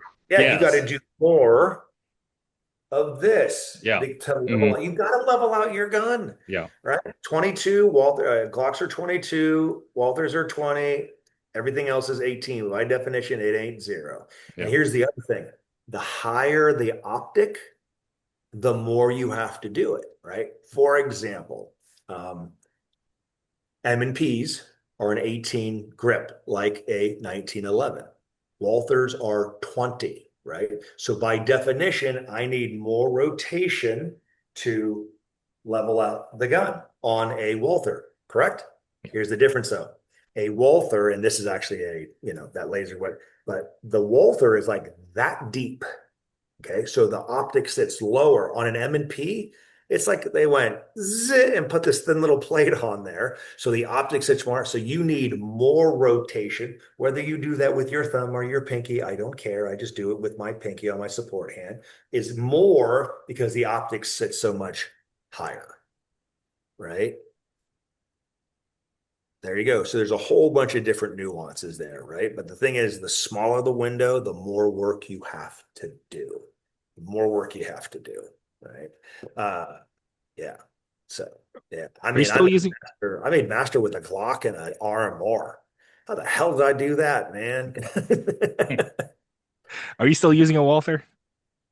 Yeah, I mean, I shoot for Walther, yeah. But part of my contract is, and Walther put this in there when I signed in Mhm. 2019, I get to shoot whatever gun I want, right? I'm Nice. a consultant for Walther. Now, is my carry gun a Walther? Yeah, blah, blah, blah. But how do I bring back good information to Walther for the development of guns and trends and stuff like that if I Mm. only ever shoot Walthers, right? Hmm. So, for example, right now in limited optics, I'm shooting a Dan Wesson DWX. Why? Because I want to. And Nice. who knows, man, based on the industry, Walther is probably going to be working on a 2011 just like Mm. everybody else. I'm not saying that's the case, but hey, but there's things to be learned, right? Where the grip is in relation to, the backstrap, or not the backstrap, but where the slide ends, right? Does that add anything? Is it better for grip? Is it not better for grip? Is the grip angle that much better on an 18-degree grip versus a 20-degree grip, right? What do we think about beaver tails and striker fire guns? I think they're stupid. Why do we have them? Aesthetics, right? But beaver tails get into the way, right? Do you need them on a 2011, 19? Of course, otherwise you're going to get bit by the hammer, right? So just different things like that I'm bringing back to Walther and stuff like that by shooting different guns and stuff. So yeah, so.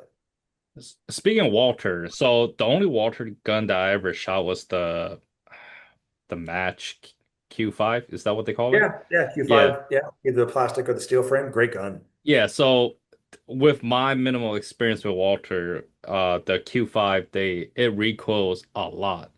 Do you Yeah, know they're why? oversprung. All European guns are oversprung. Okay, It's okay. 10 nail rounds. Yeah, this is a 19-pound recoil spring. That's why. Okay. Change that thing out, put in a 14, done and done.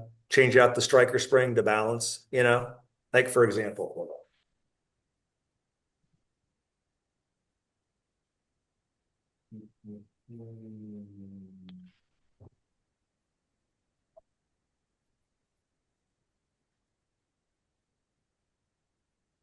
So here's a 5-inch steel frame, right? Mm, This has got the ZR Tactical Long Boy with the Spring Coast Striker, right? That's 14. mm, Oh, nice. See damn. the difference, Yeah. right? Where the 19 to be like, hold on. You know what I mean? Yeah, that's why. Because they got to handle NATO rounds, bro. And if you ever shot NATO rounds before, Mm. right? If Yeah. you don't have an oversprung spring, you're gonna just destroy the internal. So, yeah, Okay. there you go. Yep, yep. But just again, bringing back information. Notice I was the first person to cut off the beaver tail on the Q5 back in the day, right? That way, from appendix, that it just drops there and doesn't get in the way. Just things like smoothing out the serrations, Hmm. right, on the these hyper, super Terran with the Super Terran serrations and Hmm. on just little things like that I mess around with, right? That I've seen in other guns. I will tell you that I also tell them that Q5 match, much lower profile. It's not as tall as the PDP. I'd like that. I like that a lot, right? Because the taller it is over the bore axis, the more felt recoil and rise you're going to feel in the gun. So just like that, and you don't get that unless you shoot other guns, you Yeah. know? I was gonna say, yeah, your Walther that looked modified because so I got a PDP because a bunch of guys over here in North Carolina they were switching to PDPs because you were really liking them, and that beaver tail was really screwing up my appendix grip because Yep. usually I was doing what you're saying. I was going thumb like essentially thumb to rear sight on my Glocks, and I was just Yeah. trying to do that on my PDP. Like that beaver tail was just like jamming me right there. Yeah. Cut that bitch off.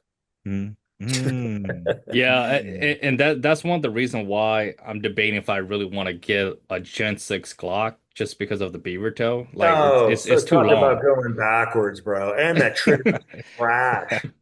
Bro, that trigger is trash. Like their Gen 5 Glocks, so much better, right? Pre-travel, three walls, no skips, like the older Gen 5 they bring, and then they come out with that thing. I mean, I like the flat trigger on it, but that thing feels like you're like pushing into a sponge cake, man. It's 5 to 6 walls, and it's like, whoa, it's come on, bro. Come on, man. Right? Yeah. I'm a Glock fag, so Oh, there ain't nothing wrong with Glock, bro. I I love Glock, I dude. I I shoot the piss out of my Glocks, dude. yeah, I just want to get a Gen 6 just to have it. Dude, But yeah. someone's gonna fix that trigger because the trigger shoe itself I like, Yeah. right? It's yeah, I like it, right? But there's probably, dude, you put an old Gen 5 minus connector on that thing, you'll probably be fine. But it is spongy. You know what Yeah. the best trigger is, right? Things that I don't think civilians can get right now, dude. But the Glock 47, the Hmm. Koa package, dude, Hmm. that trigger, three walls, dude, stock trigger, pre-travel, 1, 2, 3, get it, go. It's awesome. Mm. I have no idea why they just didn't put that with a flat trigger shoot in the Gen 6 and make everybody happy. No idea. I agree. I agree with that. Yeah. Yeah. So, All right, so we're down to our last three questions. So all right. how has teaching thousands of students shape your own shooting? Mm, yeah. Um, First of all, I love teaching, right? I love helping people get better. Um, you know, of the people out there that have protected themselves, their families, their communities, right? And they've given me some attribution. There's nothing better than that. If someone said, and I'm not going to say the number and stuff like that, but of the guys out there that said, hey, bro, I wouldn't be here today if I didn't take your class and stuff like that, right? That or GM plus a national championship. I'm taking the former all day, every day. You know what I mean? Um, so there's that. Yep. If you want to be honest, if you want to shoot less, become an instructor. Just know that my shooting has um, the evolution from when I first started getting serious in 2010 to 2000, when I made master in 2018. The level of progression was here, right? Now, I got a lot better since all that time, but this was the amount that I improved, okay? From 2018 to now, before I got back to competing again, that was my improvement, right? In this part, you've got first person earned a fast coin with a red dot, right? Triple nickels. What else? All the all this stuff. Masterclass, all this stuff, right? Here, what's my only major accomplishment? Earning an elite standards coin from Donovan Moore, which is fucking hard, right? But one thing, just one thing, right? Because I was busy, I was doing other things, right? The other thing is that when you shoot statically all the time, you get really good at shooting statically all the time, and it doesn't spill over to moving and shooting and planning and different things like that. And it can get very boring. And I let that happen. Everybody believes their own hype. Um, and then everybody started beating me, and I just went, I'm going to take my own advice. And I went back. and I went back. So yeah, so that's how it can shape you as an instructor, but that's just a thing that a person has to learn. But the other thing from shooting and being in this industry and teaching, right? I know everybody. I know everybody. That's good. That's good and bad. That's good and bad too. Right? But if I have a question, I can call JJ. If I had a question, I can call Tim. I can call Isaac Lockwood. I can call Buck. I can call Donovan. I can call AJ. I can call Billy. On and on and on. Right. So amazing resources there, and also on the tactical side of things. You know what I mean? Um, because that's where we all got started, right? And they are doing the Lord's work, and never think that you as a competitor are more important than a dude that's putting his shit in the arena every single day. So yeah, so there you go. All right. Excuse me, what lesson from competition shooting do you think defensive shooters should adopt?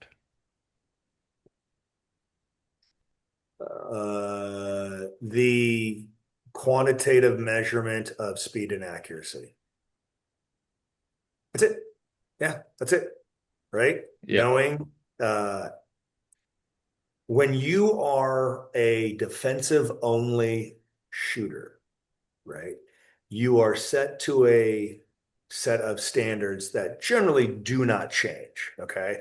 For example, love them and respect them all the way. Tom Gibbons' casino drill hasn't changed in what, 30 years, right? Even my standards haven't gotten harder. I mean, they started off real hard, but in 10 years, my standards haven't changed. The fast drill hasn't changed. The super test hasn't changed. Um, Gabe White's, turbo pin hasn't changed. Okay. Um, and there's a thing that you can practice that shit because you know what those standards are before you even get to the class, right? What they can learn from competition is on-demand performance based on speed and accuracy against their peers, which is kind of what most people who are into guns doing it defensively anyway want, right? No one's going to say, hey, buddy, you get to pick the time, the place, the situation, the scenario, and you get to pick the opponent. No. Guess where else that doesn't happen? A match, bro. Right? Yeah. Now, the uh, the stakes aren't as high in a match as they would be in a self-defense or work situation. But when people bring that up, I simply tell them about Jim Cirillo, right? You guys are too young and may not know who Jim Cirillo is, right? So he was a NYPD guy. Basically, he got paid to kill bank robbers, right? 19 gunfights, 17 dead, I believe, right? He said every time he shot a bad guy, he didn't have time to get nervous, right? He was like, bad guy, pointing gun at me, sights, blow douchebag away. And he said he went to the Bianchi Cup World Championship and had Brian Enos on one side and Rob Latham on the other side. And he said he felt like a dog shitting razor blades, right? Why? Because your body doesn't know the difference between mortal stress and social stress, right? You guys have all seen that Will Smith meme. Men in Black neuralizer, shooter ready, stand by, because you forget everything. Anytime we can inoculate stress and pressure in a safe environment, that will make you better when it's time to go. And that's it, man. That is really it. And on the other hand, if you don't carry a gun for self-defense, knock yourself out, bro. You're American. Do what you want to do. Get as good as you want as USPSA as possible. But for those people that do this for self-defense, that is the number one thing. You will never feel stress outside of maybe force on force training and stuff like that. But even the force on force stuff can get contrived, right? Did you hit the guy? Would that graze on the hand make him drop his gun and stuff like that? Other things, Craig Douglas's, grappling and guns and stuff like that. Oh, you're going to feel that shit. You know what I mean? But you can't do that every week. Yeah. You need at least 2 to 3 weeks to recover after that class, But this is a safe way to build up that stress, inoculate it, and get better um, for your intended purpose. Yeah, I agree with that 100% because when I first started carrying gun, um, from like the age of 21 to 28, I thought I was hot shit because, I go to the range, with no pressure, no stress. I could hit the bullseye like 99.9% of the time at like 7 to 15 yards. And then as soon as I step into a USPSA match for the first time, man, I was scared to draw the gun Yeah. with live ammo. I was scared to move fast. I was not comfortable. So it made me feel really shitty about myself because because I thought I was hot shit. I thought I would be ready to defend myself if I ever had to. And then as soon as I stepped into my first match, I was completely clueless. So I'm glad that I stepped into the competition match because that made me realize that I wouldn't be able to defend myself if I had to if I wasn't doing competition. Yeah. Maybe not. Maybe not. I was slow. Okay. I was slow as, I was slow Okay. as shit. So the pressure froze you. Yeah, yes. Yeah. Okay. There you go. And like I said earlier, my 9-year-old son, even though he's slow, he was still way better than me if he was to shoot with me when I was 21. Oh, gotcha. I Yeah. gotcha. So Yeah, I yeah. was slow as shit and I thought I Hmm. was hot shit. Yeah. There you Yeah. go. There you go. All right, so down to our last question. What do you Yeah. see pistol optic and training heading in the next 5 to 10 years? Man, I don't know, bro. That's guns are getting so good, so reliable. Optics, man. Like I don't get too much into a story, but I remember 2013 or 14, right? I'm in with the primary and secondary guys. I go to a Steve Fisher class. That guy I talked to you about, Will Radford, he's a machinist, right? He had milled, it was a Hollow Sun clone of a T1. I forget what it was called, but he had milled it onto his 17. We shot probably 1,200 rounds that class. Thing ran like a champ. I go, bro, how many rounds through that fucking cheap ass knockoff Chinese optic? He goes, oh, I don't know, 70,000. I'm like, what in the hell? So I remember going to the chat, right, about that. It's like, hey, man, this guy says he has like 72,000 rounds through this Chinese optic on his gun. Says it's the most reliable, accurate thing he's ever. Maybe we should need to look at this. Like, fuck that Chinese shit, hobby grade, blah, blah, blah. And I'm like, whatever. Now look at Holosun, Yeah. right? Now we got companies like, oh, wow.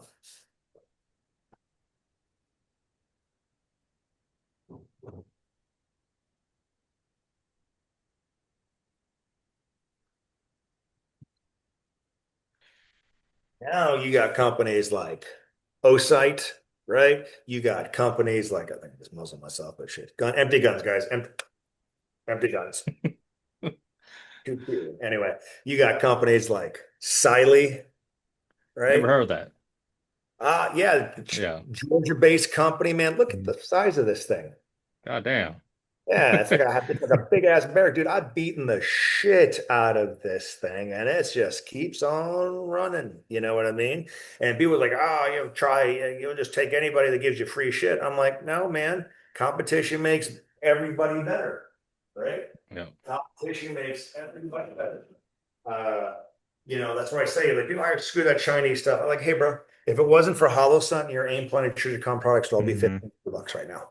Yeah. Hmm. So how can you say that about Holosun and that whole journey, and then start shitting on Osite and Siley and whatever other optics there are out there? Man, I've been really impressed with these optics so far. The Osite one, I haven't put through, my barrage of damage, otherwise known as flying in TSA, because they are the hardest test. Those guys. Anyway, but man, the quality of the packaging on the O site is nuts, man. It's nuts. You get like, look at this bat, look at these screw trays. No Right? way. Look at it. Yeah, this is how they come, bro. And check this Wow. out. Check Damn. this out. Check this out. Oh my God. Even That the screw trays are modular. Now, I that was is the first one to premium. say, yeah, I was first one to say, O-Sight, Yeah. O-Light, Hmm. the thing that if you turn it on your pocket, you're basically going to get cancer. Hmm. But companies evolve. Yeah. Companies evolve, it just, yeah. So we're going to give it a run. And, like on O-Sight, Max Leograndis is now on O-Sight. My buddy Ashton's the team captain. I think they just signed Janine Williams and stuff.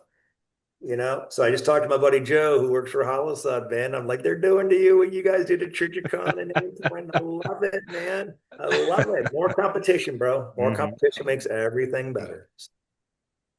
Yeah, but the direction, man, I don't know. There's so many, like every time, it's like I've seen everything, and then that new Zermac, right, 2011 Striker Fire gun comes out, and everyone's doing reviews. My buddy at Nightwood Reviews did his, and it says it's just as good as a 2011 trigger, and there's no hammer, and they got a tiny beaver tail that I would cut off immediately. Bro, a 2011 trigger without a grip safety or a thumb safety, Hmm. shoots as flat and everything is a 2011. Bro. Even that Dan Wesson DWX, man, it's a CZ Shadow 2 with the 2011 on top of it, dude. That thing breaks down easier than a Glock. Hmm. Easier than a Glock, man. So yeah, it's amazing. Where it's gonna then look at the Lugo Arms thing, right? The impulse on that is crazy. Right now, is it going to take off? I don't know, man. 6,000 gun, $6,000 for everything with proprietary parts. I don't know. I don't know about that. But 2011s are getting better. Atlas is doing crazy stuff out here. Race City's doing crazy stuff. Platypus, what a great platform that is. Yeah, amazing. I'm excited, man. The only thing that I wish for the training industry is that everybody stop being a bunch of dicks, man.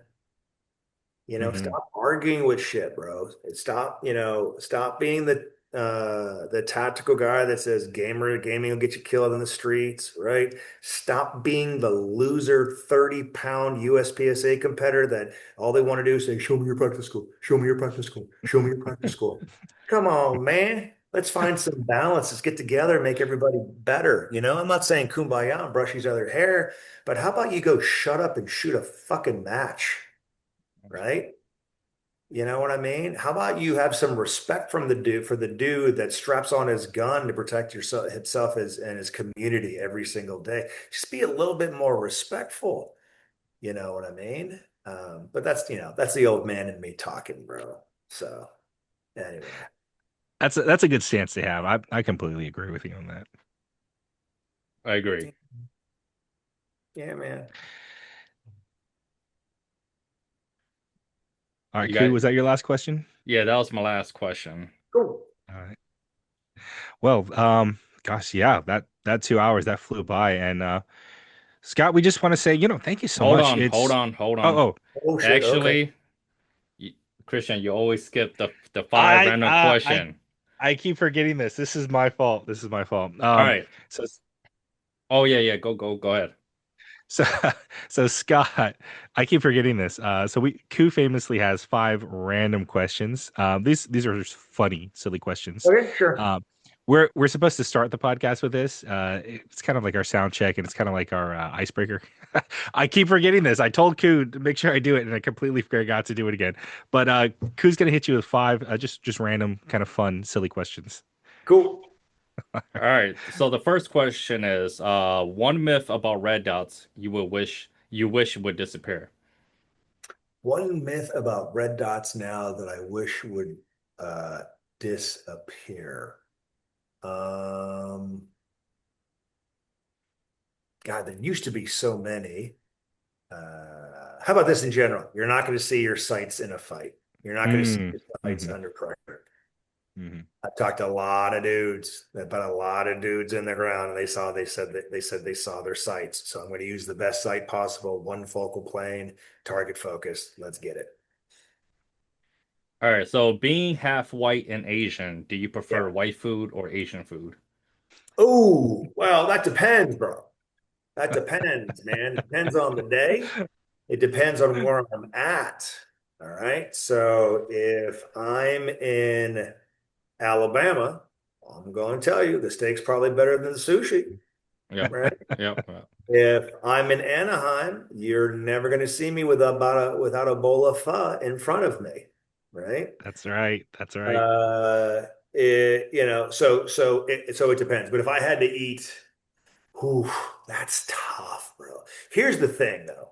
A lot of people don't know this, right? Everyone, knows that I'm Polish and Korean, but I'm Heinz 57, bro. I got it all in me. On the Asian side, I'm Korean, Japanese, Chinese, Mongolian, and Vietnamese, right? Mhm. On the white side, I am Polish, Lithuanian, Irish, Scottish, and Welsh and Finnish, right? So all the white side of me, boy, they can't cook, dude. Maybe Polish sausage is pretty good. Maybe, maybe, right? All the Asian side, bro, give it all to me, bro. Give it all to me. So if I had to commit to one food, white people food or Asian food, it's going to be Asian food all day long, all day, every day. So, I agree, and not just Mhm. saying that because I'm Asian, but I love to eat. But I just feel like Asian food you could play around with it. Like it doesn't have to oh, just bro, be a Korean food's specific. not Japanese food, Yeah. ain't Chinese food, Yeah. ain't Mhm. Vietnamese, ain't Thai. Yeah. You know what I'm saying? Now, let me be clear about something, right? Because the internet's very confused about this. Indian food is not Asian food. All right, Why everybody? Yeah. why do you Okay? say that though? Because it's fucking horrible. That's why. I wouldn't go that far. Oh, come on, bro. If I want yellow and brown food, I'll go to prison. Uh, That y- food is horrible. Dude, chickpeas, okay. Some of the curry, maybe, right? But dude, people think that real Asian food stinks, bro. Go hang out in an Indian restaurant. I mean, I'm not talking about the people. I'm not yeah. talking about the people. All people, but the food, dude, the smell ain't worth the taste. Dude, here's my question. Why does Thai curry smell delicious? And Indian curry smell like a chemical weapon. Bruh. I think the reason why is because Indian food they use way too many seasoning. Evil. They use Yeah. evil and hate. They use water. They use water from the Ganges, and that's why it's there goes my I, Indian clientele. I I don't I do have a couple favorite Indian places in Charlotte. I'll have to send it to you sometime. no. No. Like so where we live, our condo, right in front of Uh-huh. us is Curry Gate here in Matthews. And I people say, love Curry do Gate. Oh, that's my you? That favorite. some mango Yes. chicken dish is supposed to be amazing. I don't Oh, know. Curry Gate's my favorite. Is it really? Yes, it is. Oh, I love Curry Gate. Fine. We'll try it when you come buy me dinner. I ain't spending my I, hard-earned cash on that shit. I'll do it. I'll do it. But you know why? I mean, like everyone's confused that because Mhm. oh, wait a minute. I thought she was black. Oh, she's Indian. Oh, Indian's Asian now. Oh, Yeah. Kamala. I'm so confused right Yeah. now. I'm so confused right now. Yeah, all I got to say is when Filipino people go, we're not Asian, right? And this lady says she is Asian. I don't know. You don't got a leg to stand on. Anyway, moving. All right. We got a couple more questions Yep, yep, there. yep. Three more. All right. Okay. So if you have to give up one for the rest of your life, which one Mm. would it be? Jujitsu or shooting? Ah, shit. Mm. Well, it would have to be jujitsu because I don't make any money off of jujitsu, All right. right? That makes sense. But that would be the only reason, right? Well, If my living wasn't off of shooting, that would be a Mhm. very very tough Mm. choice, right? They're like, well, you can shoot for the rest of your life. Well, you can do jujitsu for the rest of your life too. Mhm. Just tap earlier. But yeah, it would be jujitsu because I make my living off of shooting. have you ever thought about coaching in jujitsu? Oh, I used to. Yeah, yeah, yeah, Okay. yeah. I used to. I mean, not like a paid professional stuff, but Mm. like I would always go and if my professor was like out teaching a seminar when I run classes, sure. The kids class, I helped for a long. I mean, my jujitsu improved the most when I was start to teach kids because you got to do everything Yeah. by the book. right? If you do a demo or you demonstrate a technique and you like sneeze in the middle of it, all of a sudden everybody's sneezing in the middle of the technique, you know? So yeah, that, but no, I mean, I love to teach. Have I taught people what I know the best I possibly can? Yeah. Uh, but like owning a school or something like Yeah, that, teaching, being the main instructor, man, too much cleaning, that is true. too much cleaning. Yeah, yeah, because my son he does jujitsu also, and Oh, man, good. the gym stinks. Yeah, yeah, dude. And then you got to clean that shit up Yep. afterwards, bro. You got Mhm. to get you got to get dehumidifiers, you got to bleach, all that other stuff, and and just dealing with. And you think shooters, bro? You think shooters are hard to deal with, man? Kids' parents, bro. Yep. Holy shit, dude. I wasn't running the class, but my buddy Josh was, and she had this lady, and the lady actually started yelling at his kid because he tapped, and she walks onto the mat with her fucking shoes on and shit, dude. And he was like, "Damn, get off the mat," right? Yeah. And she's like, Oh, what? He's like, well, first of all, you shouldn't be yelling at your kid because he tapped. He mm, did the right thing. The second of all, get your ringworm infested high heels off my mat. And she was like, oh, I can't believe this, blah, blah, blah. And then she went to the time Tony Professor and said something. He's like, yeah, you want me to go ahead and cancel your contract right now? We don't need you people here. And he's like, Yeah. well, no, you don't need to do that. It's like, cool. If the kid's going to stay, then only his dad's allowed to bring him because you're banned from the school. Like, who wants to deal with that shit, bro? seriously. You My know? son does Taekwondo, and like the whole wall's plastered with signs of don't teach unless you know how to teach Taekwondo. So it's like all the parents stay back here and just shut up. Yep. Yep. How old's your kid taking Taekwondo right now? He's 6. He's He's six. still a All right. baby. If he sticks Yeah. through, gets his 3, 4 years and gets his junior black Mm. belt, immediately put him into jujitsu. Oh yeah. Oh yeah. Because Taekwondo plus jujitsu is a very powerful thing. A very Mm. yeah. Yeah. Yeah. Yeah. Yeah. Because I started my son with Muay Thai. He did it for 2 years, and then Even more powerful of a thing. yeah, he wants to do MMA, but there's no like school that teach kids in MMA in Minnesota. So Yeah. Yeah. Calm down on that. Calm down on that, bro. How old is he? he's 9. He's nah, no. All right. No. Yeah. Next question. Do you think it's better? Let me repeat it. Do you think it's a better idea if young men these days let their mom hold on to their life saving instead of their wife? The fuck? What? Do you think it's I a told you better? I told you So, they're random. so do you think it's a better idea if like young men these days let their mom hold on to the life saving instead of their wife? Why does he gotta let anybody hold on to his life savings other than himself? I mean, if you had to choose, If you have to choose, because women are different these days. yeah, but we got Asian moms, bruh, and they're all But crazy. But then Asian women, I've never even dated an Asian woman, right? I like the crackers. Uh, I don't know about the craziness of do you have Asian wives? I do, yeah, Yeah, yeah, we did.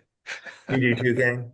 yeah, yeah, I Hmm. do, yeah. Yep, Are yep. they Asian? Are they FOB or are they Americanized? Americanized. Americanized. All right. So Americanized Asian wife versus fresh off the boat Asian mother, Americanized wife all day long. All day long. Right? Because if your mom says no, you Hmm. can't have money. What are you going to do? It's your mom. Right. And if your mom says, because she's Asian, she's like, oh, I spent it on Louis Vuitton. It's gone. What are you going to do? Now, your wife, that's a different story. That's your house. Ha- You know what I mean? So Have it's her house too, but if she had money, she wouldn't be holding on to yours. have you heard stories where the wife were divorced? Like I forgot what the soccer player guy name, but his wife tried to divorce him and tried to take money from him, but she got nothing because everything was under his mom's name. Oh, that was that a soccer player or was That that a was a soccer player. No, well, there's a lot of athlete like that, but I'm talking about a soccer player. I forgot his name though. Yeah, there was somebody else that did that too. Are they Asian? Was he Asian? No, they were Yeah, that's a whole Hispanic. different thing, bro. That's a whole different thing, man. You guys know that. Come on, man. You guys know that's a whole different thing, man. Um, yeah, but we're gonna get a little bit too risque on the bigotry there now. But my personally, who would I rather have hold on to my money? My mother or Heather, my fiance? Oh, Heather all day long. As a matter of fact, she already does that. So there you go. My mom was like, "Oh, we bought teak furniture and Louis Vuitton, and I finally got that Mercedes convertible I always wanted, and I got a facelift." Mom, you're 78 years old. Ah, you know what? Never too old to look Yeah, better. and old Asian they love to gamble. Not saying that we don't love to gamble, but the old Uh, Asian they love to gamble way more than we do. oh my God. Yes. All right, Is there? last one. Yeah. Well, we got another one. Okay, cool. Okay, last one. Would you have you seen the movie Avatar? Yeah, of course. Yeah. Okay, okay. Would you rather be an Avatar or a Dragon Ball Z character? Oh shit. Some people say I'm already a Dragon Ball Z character. So,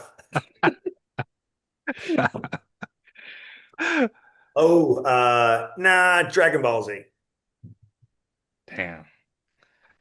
Me personally, I think I'd rather be an Avatar, man. Those dude, Get have you beaten Really? by white people in spaceships all the dude? time? No, but the Avatar ladies, dude, they're Huh? fucking sexy as fuck. Oh, they are sexy. And Have you seen the have you guys seen the latest one? Not I the new haven't. Is one. it good? It's very good. It's good. Well, Okay, I'll go see it. it's good, and then the same lady. Oh my God, like the evil one, dude. Yeah. She is The fucking problem is, sexy. bro, you see it in the movie theater. Like I travel a lot, right? And like, Yeah. I'm not doing anything. I got here in town early. I go see a movie, and then I'll see them like I can spend $20 now, or I can wait 2 weeks and Hmm. stream it for 15. Hmm. Yeah. You know what I mean? So, but I'll go see it. I enjoy those movies, man. But yeah, Dragon Ball Z, cause the hair, like, Yeah. just the hair, bro. Right? And I'll be fighting, But the whole with fucking dragons and shit. That'd be Yeah. dope. That would be dope. Yeah, but I want to fight white people, man, with superior technology. Yeah. That's why people. WIPPL. Why people. It's a good thing we didn't start off like this, dude, because we were like racist. Boom. I Like, hit I it. know, no right? no you're halfway. You get the Uh, past. I know, man. I know, right? So I can make fun of anything. I can Yes. make. All right, Uh, well, that's it for the five random question. So Scott, for those who want to follow you, where could they find you and follow you at? Yeah, modernsamuraiproject.com everywhere on every platform, Instagram, Facebook, YouTube, all that. Yep. And then all those have links, if you want to check out what my classes are about and things of that nature, man, that's all up there. Would love to have you. Everybody gets individual attention, as Christian can attest to. We go through fundamentals to performance and hopefully you leave with the direction on how to make yourself better and kind of go from there, right? And tons of videos on YouTube. So go All ahead. right. One Yep. last question for you though. So, being, like many Asian, why did you choose samurai instead of like ninja or like a Mongolian warrior? Why Oh, yeah. why Well, because samurai? Mongolians just raped everybody, so that wouldn't be good. Ninja, I'm way too big to be a ninja. So that's a great question. So um, I wanted to start like an enthusiast blog, right? And I was talking to my buddy Greg Higgins that I went to high school with. Did you guys ever skateboard when you were younger? I didn't. No, I No, suck. no, no. Okay, all right. Well, so there's a very famous skater out there whose name, for some reason, is just escaping me right now. I'm talking too much, and I've depleted myself of oxygen. Oh, Mike Vallely, right? But very, very influential pioneer in street skating. Well, my buddy Greg was a freestyle BMXer and an incredible artist, and he's done all of his board graphics since 1988. So an amazing artist, right? So I was talking to him, right, and I said, "Hey, dude, I want to start this vlog. I kind of want to do a logo, but I don't know where to kind of begin." So he just like, "Well, tell me what you've been doing lately." It's like, "Yeah, dude. So jujitsu, really getting into guns and stuff like that. I love my cars." He's like, "Yeah, dude, it's super cool, man. I remember like, because when I was younger, when he knew me, I was doing Muay Thai and Taekwondo and wrestling and stuff like that." And he goes, like, "I've always, you've always been kind of like this modern samurai." Mm. And I go, "Oh, well, because if you're kind of familiar with it, right? Three main levels of skill, right? Open hand, weapons, and horsemanship, right? Those are the three things, right? So if you look at it, martial arts, especially jujitsu, right? Arms, guns, and I've always been into cars. So instead of horses, now we got cars, right? And it kind of made sense. Mm. Okay. And he goes like, "That's Marshall." Like, he goes, "That's like, that should be the name of your project." What the fuck you just said? Uh, He's like, "Yeah." I go, "Like a modern samurai project." So that's where it came from. And the reason why I like the name so much, right, is because jujitsu has such, like my Korean cousins always goes like, "Oh, your tattoos, man, they're all Japanese and shit. What's with that? You're Korean." This is before we had, DNA testing and stuff. And, lo and behold, we're all Japanese, right? Because, you know, rape and shit during World War II. Anyway, moving on. And I go, "Bro, because jujitsu, bro, jujitsu has a much more impact on me than Taekwondo ever did. Plus, what's a Korean tattoo look like? Like storks and cross-eyed tigers? What the fuck does that look like?" You know what I mean? So I ain't doing that shit, right? So yeah, so jujitsu is a huge part of it, and being modern, right? Taking those things that they did before, applying it to modern things, and the project is I'm trying to portray humility. I'm not saying I'm a samurai, right? I'm not saying I'm a modern samurai. I'm saying I'm taking those key virtues, right, that I've respected my entire life, has changed my life, and I'm trying to be the best I can be to incorporate those virtues in, right? So that's why it's a project. And that's what I think my students are, right? Everyone's coming to the class not to be the greatest shooter, but it's to come to learn how to be a better shooter because we're all projects. So there you go. I Damn. think that's nice. the I first like time I've that. ever explained that on a podcast. Great question, man. Yeah. Hopefully they get through the racist part to get to We'll clip that one. We'll clip that one that. and share it. All right, Christian, any other question? No, no, we just want to say thanks so much. We really appreciate you taking the time to sit down and talk with us. We definitely we learned a ton from you, and it's been a treat. Really has. Cool, awesome. I'd love to see you guys in class again, man. A Mhm. lot's changed in 6 years, bro. So I see that you've been teaching over at like Point Blank range, and yeah, so point blank, five that's minutes from my condo. Yeah, 5 minutes from my yeah. condo. Still doing it in Franklinville. Yeah. So yeah, cool. I I will make the trip. I will do it. Awesome. All right, brother. Appreciate you guys. Thanks for having me on. All right, I'm Thanks gonna so much, stop Scott. recording right now.